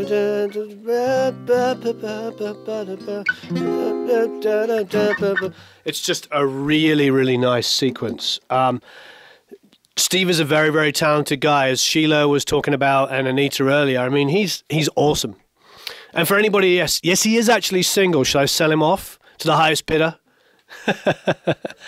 And you know why he's single is because he's a freaking workaholic and he's always on the tour, always touring, always in the studio, always just making music. He's Italian American, so he's back. His family's from the Bay Area. He's back there, probably already left to go back to see his family for Christmas. He's one of my favorite people, and he's stupidly talented. Anyway, Xavier, bravo. I would do a vocal up. I would pan the lead guitar more towards the center because you've got additional guitars now just for the solos. Other than that, fantastic work. Really great. And for those of you, as AJ was saying, I think it was AJ saying that he's working with him. That's the point. That's one of the biggest things here is the collaboration, not just of mixing and mastering and engineering and producing, but also the fact that so many people in here are amazing musicians. AJ's a great drummer, for instance. You know, Jeff McDonald, so many, Ralph, so many great drummers in here. So that's the wonderful thing about it. How am I with ear fatigue? Do I suffer from it? Well, if I'm changing it out all the time. Okay. I just basically don't work too hot in volume and don't sit in one place for too long. And I can listen to this on the speakers or my mini speakers as well. But I'm doing headphones because I'm trying to get more real world here. I find that most people are working on headphones, mixing, recording, producing, and increasingly. And these are a couple of $100, but they're not like a couple of $1,000. They're not my Focals, which are insane. These are quite different, you know. Here we go.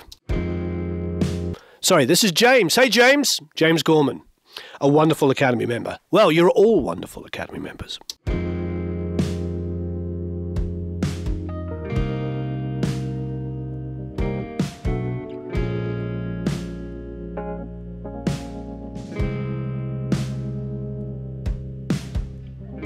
Soon as your whiskey touched my lips, you set a fire to my song, and I'm gonna take it down to heaven. We push and pull and won't let go. It's a never-ending merry come and go round once more. And know you're so insatiable, so take me down again. Moaning, screaming, don't pretend. Wanna hear my name through gritted teeth and a heavy breath. Just lose yourself with me and you, and tell me what you wanna do, and we'll dance along the satin till the morning.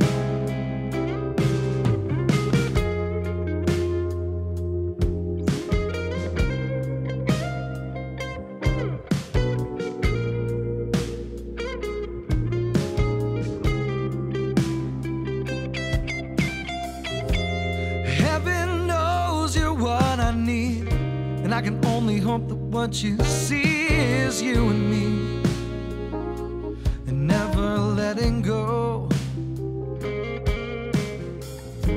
I'm gonna tear you down so hard, you're gonna be calling out for God, and he's gonna let you know he's looking down, and just keep going. So take me down again, moaning, screaming, don't pretend. Wanna hear my name through gritted teeth and a heavy breath. Just lose yourself with me and you, and tell me what you wanna do, and we'll dance along the satin till the morning. Yeah. Whoa.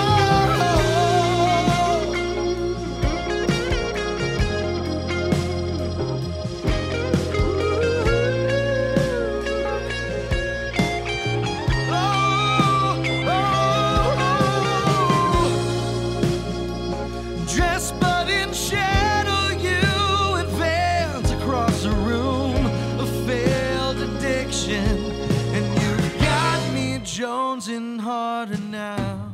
So take me down again, moaning, screaming, don't pretend. Wanna hear my name through gritted teeth and a heavy breath.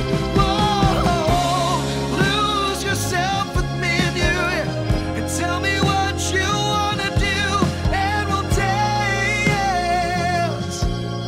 We'll dance.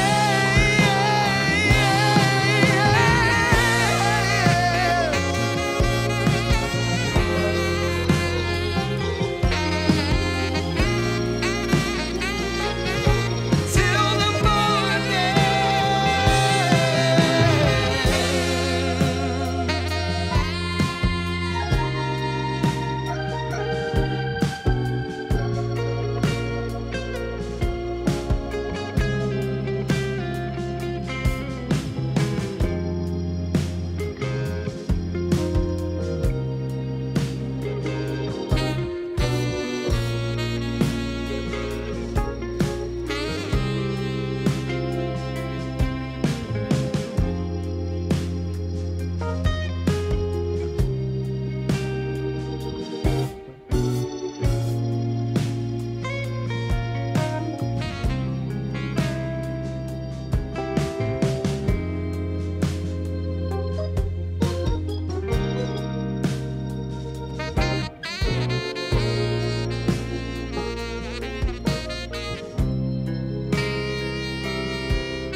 Fantastic. I'm enjoying that one a lot as well. Thanks, James.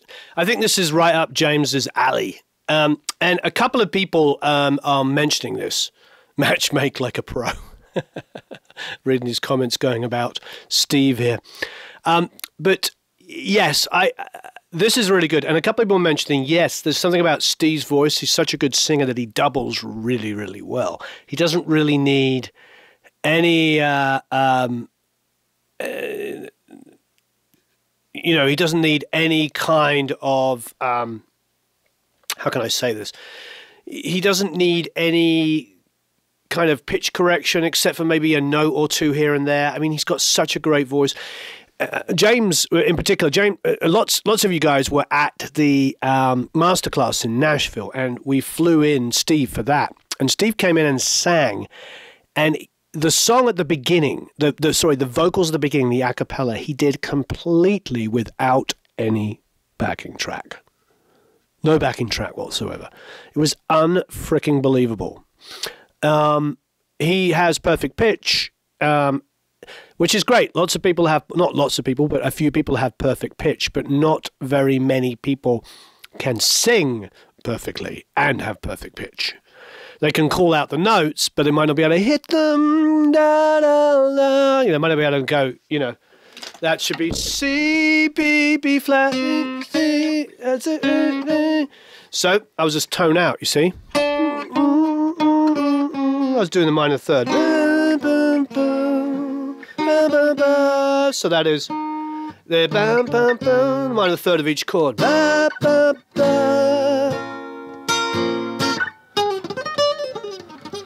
So I have good relative pitch, what you call relative pitch, which is teachable and learnable, and all of you can have it or get it if you don't. But perfect pitch is a different thing altogether. Now, I can go, I can tune a guitar in tune and know what it is, but that talent that Steve had is next level.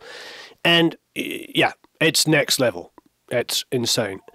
Yes, AJ, you do have to get to a masterclass. You'll really, really dig it. So James, absolutely wonderful work. Really, really good.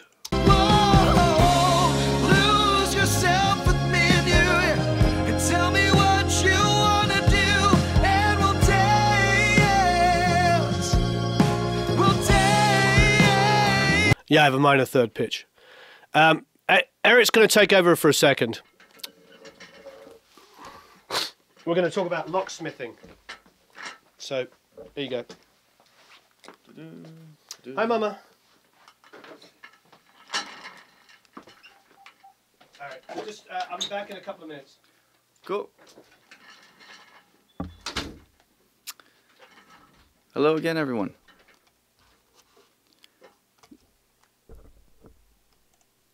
So let's see. Do you guys want me to play the next track? I believe this is Kian Spark.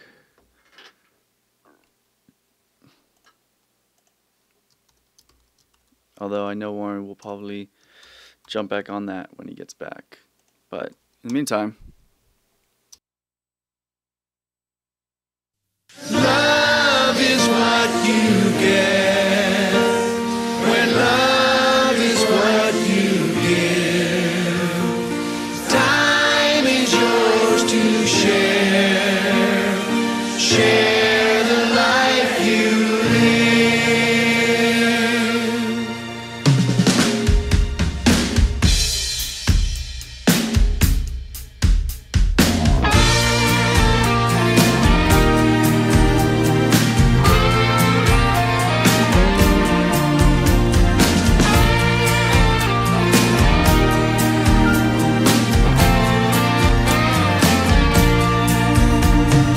Love is what you get when love is what you give.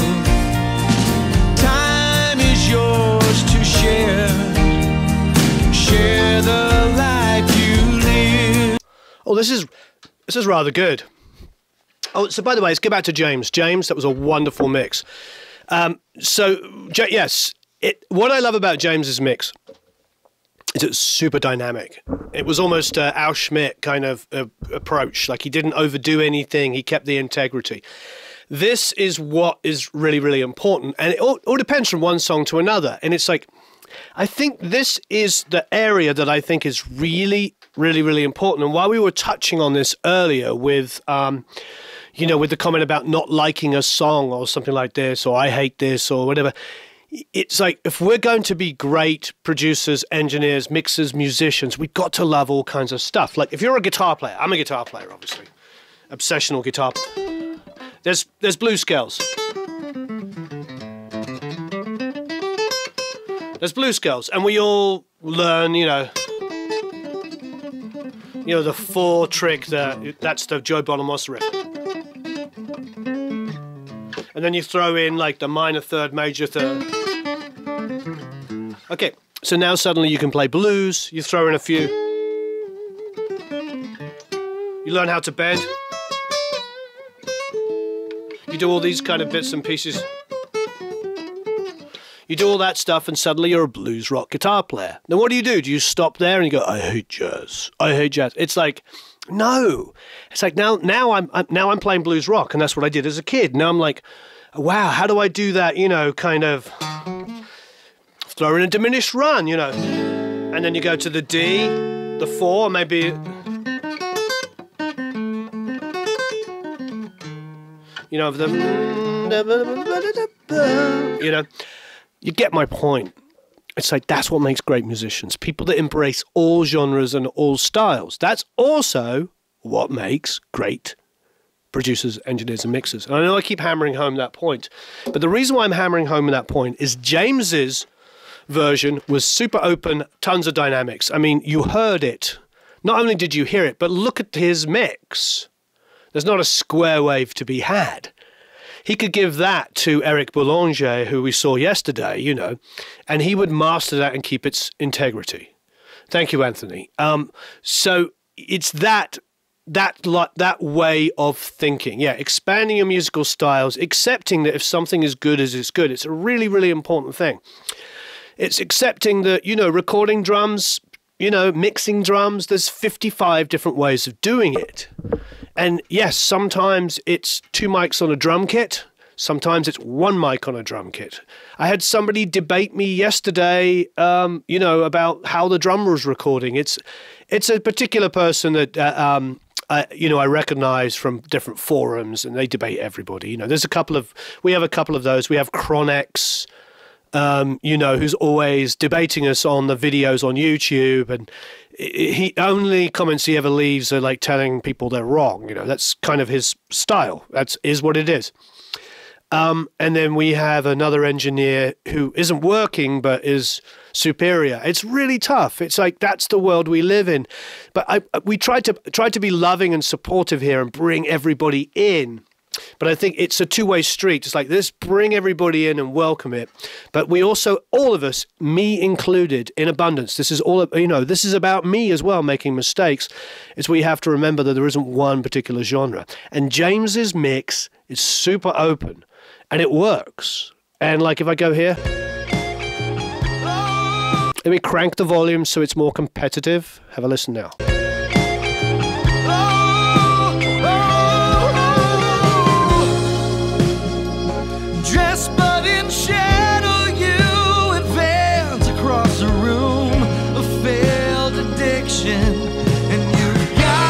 Jonesing harder now, so take me down again. I think all I would do, James, is go into that and get into automation stuff. Like I think the vocal could have come up a little bit when take me down again in that breakdown section. I think it could come up a little bit above everything, and the organ could come down. But I like James's approach. But this is important. So that's James's version of Whiskey.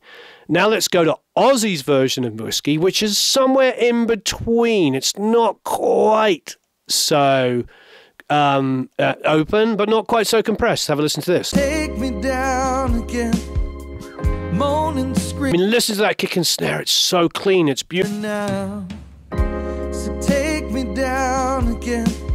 And his vocals up, and it's take me down again. Harder now, so take me down. I don't think that's a diminished. That's augmented, isn't it? It's an augmented. So what it is it's a C augmented, because it's dum bum bum bum bum bum bum bum bum bum. So it's a C augmented. So it's like a C major, but with a 5 in it, augmented fifth. What he's doing is he's basically playing F minor,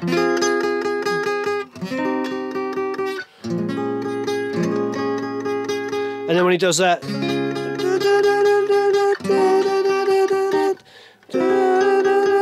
you see what's happening?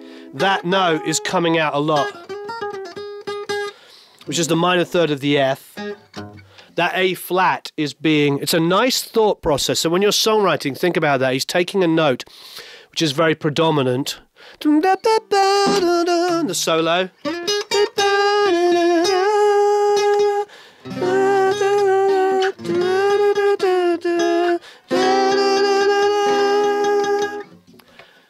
It's just a nice way of thinking. Steve's a very smart musician. Anyway, sorry to go on a little tangent there, but I was answering that question about the diminished chord. So it's an augmented chord.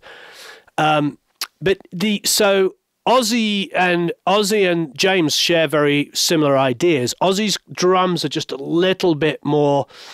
They're pretty good. They're pretty darn good. These are great. Harder now, so take me down again. And it's almost like there, you see with Ozzy's, he's got like a rounded kind of kick. Moaning, screaming, don't pretend. Wanna hear my name through gritted teeth and a heavy breath. Whoa, lose yourself. A diminished chord is a minor chord with a flat 5. An augmented chord is a major chord with an augmented fifth. So sharp fifth in an augmented chord, flat major, sharp fifth. So you take a major chord, like we'll just do the triad, 1, 3, 5 on a C, 1, 3, 5. Now augment the fifth. That's your augmented, so it's augmented fifth. In a minor, it would be, there's a minor, now it's flat in the fifth.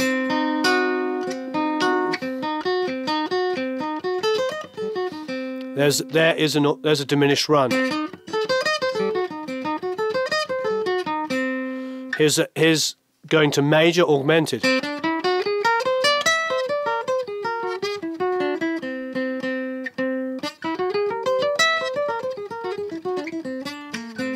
I actually love an augmented runs. If you're playing like a blues, you're in an A. You can do.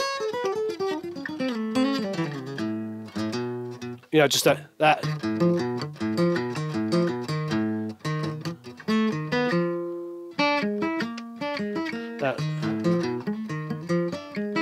So good. Love it. Absolutely love it. Anyway, thank you. That's my thing. So, Ozzy, wonderful mix. Really love it. James, very similar thing. And then we can go and get hold of Sergio's, where he's gone like super limited. Teeth and a heavy breath. Whoa, lose your... And we found it a little splashy. We wanted those overheads down. We found the hi-hat to be a little too pointy. We wanted to make it a bit more mid-rangey. I don't mind the aggression. I don't mind it being a pop mix. But there's a song there that the mastering engineer is not going to be able to do a lot with, so it's going to come out like that. With Ozzy's and James, he'll keep it more organic. He'll get it, Kim's an amazing master engineer.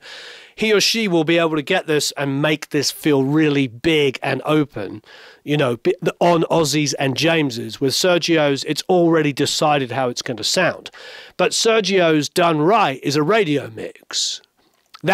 You see, there's no one way. So we're moving in that world of like, we can't be opinionated and go, oh, I don't like that. Well, if you're a producer or an engineer, I want you all to have the skill to be able to do a mix like this. A failed addiction, and you've got me jonesing harder now. So take me down. So I want you to be able to listen to like Ozzy's, do something like that that's super open, that works. But then also go to, say, Anthony's mix here and get that same section and make it more slamming like he's done. A failed addiction, and you've got me jonesing harder now. Now, we talked about the drums there, bringing down the snare, bringing down the kick a little bit, you know, but in all seriousness, no, his mix is a really good radio mix. So it's horses for corsets. So it would be naive of me to say, oh, you know, I don't like pop mixes. I don't like jazz mixes. I mean, the truth is somewhere in the middle between all of those things. What are you going for? Do you want my wallet? Just take my blue City National card. It's just me and Eric against the world at the moment. We don't have any interns. It's been kind of a blessing and a curse, but I think we're sort of finding out that we just need professionals. We're bringing in Jeff Neal to help us. You guys and girls, you remember Jeff? He is the staff engineer over at Sunset. So he's actually coming in to do work with us because we have so much production work. Believe it or not, we actually do produce and engineer for a living. This is only part of what we do. But that's the reason why we have this academy, because we're talking about what it's like to make professional recordings with artists. Okay, so Jeff's coming in to work with us. He's also been working with Greg Fiddleman. He's been doing the new Metallica stuff, and he's about to start the new, in end of January, February, he's going to start the new, I think, Slipknot record. I mean, because Greg does a lot of that rock stuff. But Jeff's been mixing all of the live Metallica stuff. So if you get to hear that, that's him. All right, so we're working with super talented people. It's really, really good. Yes, Eric is going to get us lunch for everybody. Me, the kids, Eric, my wife, everything. He's getting us food. Here we go. So this is Sparky. This is really important to me. If you haven't already, please, and I'm going to, this is a sales pitch. It really is a sales pitch. This is a sales pitch. If you haven't already, please buy this course. I don't think it's very much. I think it's $37. All of the profits from this course, all of the profits, which I think at this point are pretty vast, because our initial expenses were only $1,000 or $2,000 in people we paid. I think after that, everything, I can't remember, and obviously Facebook advertising, but I think our first month or our first release, we sent them a check for like $7,000. We sent St. Jude's Children's Research Hospital over $7,000 because of you buying this course. And then we sent them money since then as well. So we're probably up to like, I don't know, whatever we're up to. But the point is, I don't want to speculate because I'm not looking at the numbers and don't want to be held it. But that's pretty fantastic. I mean, you get to mix Leland Sklar, you get to mix Elliot Easton, all of these different people. It's absolutely amazing. So I'm gonna, if you haven't already, please get that, and also the T-shirts. I'm really sorry that I've been asking Matt now for a week or so to put that link up there inside the Academy. I wanted it up in the Academy before it was up on YouTube. So if you haven't already, please check out the T-shirts. Let me know what you think. That would be really fantastic. Okay, going to listen to Sparky's version of this song. I love this song. Love is what you get when love is what you give. Time is yours to share the life you live.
Fantastic. It's amazing playing along with it and not being able to hear anything. I'm just like strumming the things. And I looked down and I was playing the whole song a tone high. But because I couldn't hear anything, I'm just like, I did not know. So luckily there's no way you're hearing my mic picking up the acoustic playing along with the song a tone out. Wow, I love it. And just the thing is for me, is this is such a wonderful song by such a wonderful guy, Dick Wagner, who was one of my favorite guitar players growing up, who played on, well, he played on Peter Gabriel 2 or Peter Gabriel 3. I'm blanking on which number album it was. But anyway, him and Steve Hunter played on that. He plays on a lot of Aerosmith, He did solos. He did really famous guitar riffs. He did a lot of Ace's stuff on Kiss when Ace was less than sober. I mean, we're talking like a great guitar player and a really wonderful guy. He wrote Only Women Bleed for Alice Cooper, which was Alice's biggest single, I think, for the 70s for the longest time. And he was a really beautiful guy. And unfortunately, he died a couple of years ago, and it was really sad. But I'm glad that we get to be able to do this and really help people out and help kids out. So thank you, everybody that's downloaded this song and bought it. All right, it's a really good mix. I think my only thing, really, honestly, Sparky, is the drums. Let's have a listen. Like that super metal sounding, and I don't mean metal, I just mean metal-y sounding kick does, snare doesn't really work for me.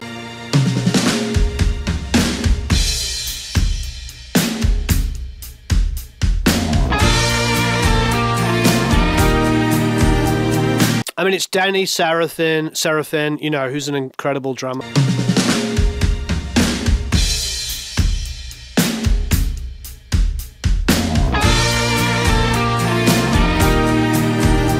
So I think I want to lose some of that aggression on the snare. I want to hear the bass a bit more.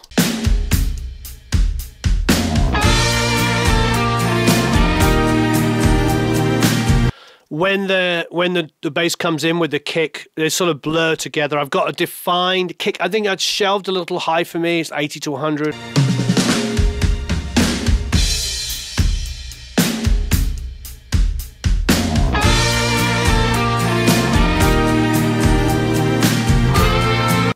I'm missing kind of the girth of the kick that was established before, but I'm also not hearing the bass. So we're going to have to do some high passing on the bass, turn the bass up, try and get a place where those two things work together. I mean, it's a great mix. It's tough to hear this because, I mean, it's so many great musicians. Elliot Easton on guitar, Jennifer Batten on guitar, Danny Seraphin, Freddie Mandel from Elton John and Queen is playing keyboards on this. I mean, it's insane. Freddie, as you know, was ended up touring with Queen at the end. Amazing musician. And we have an interview coming out with him as well. So, fantastic mix. I think the drum sound and the bass is what's going to make this song. If you can get the definition between the kick and the bass guitar, that would be amazing. Save a little child.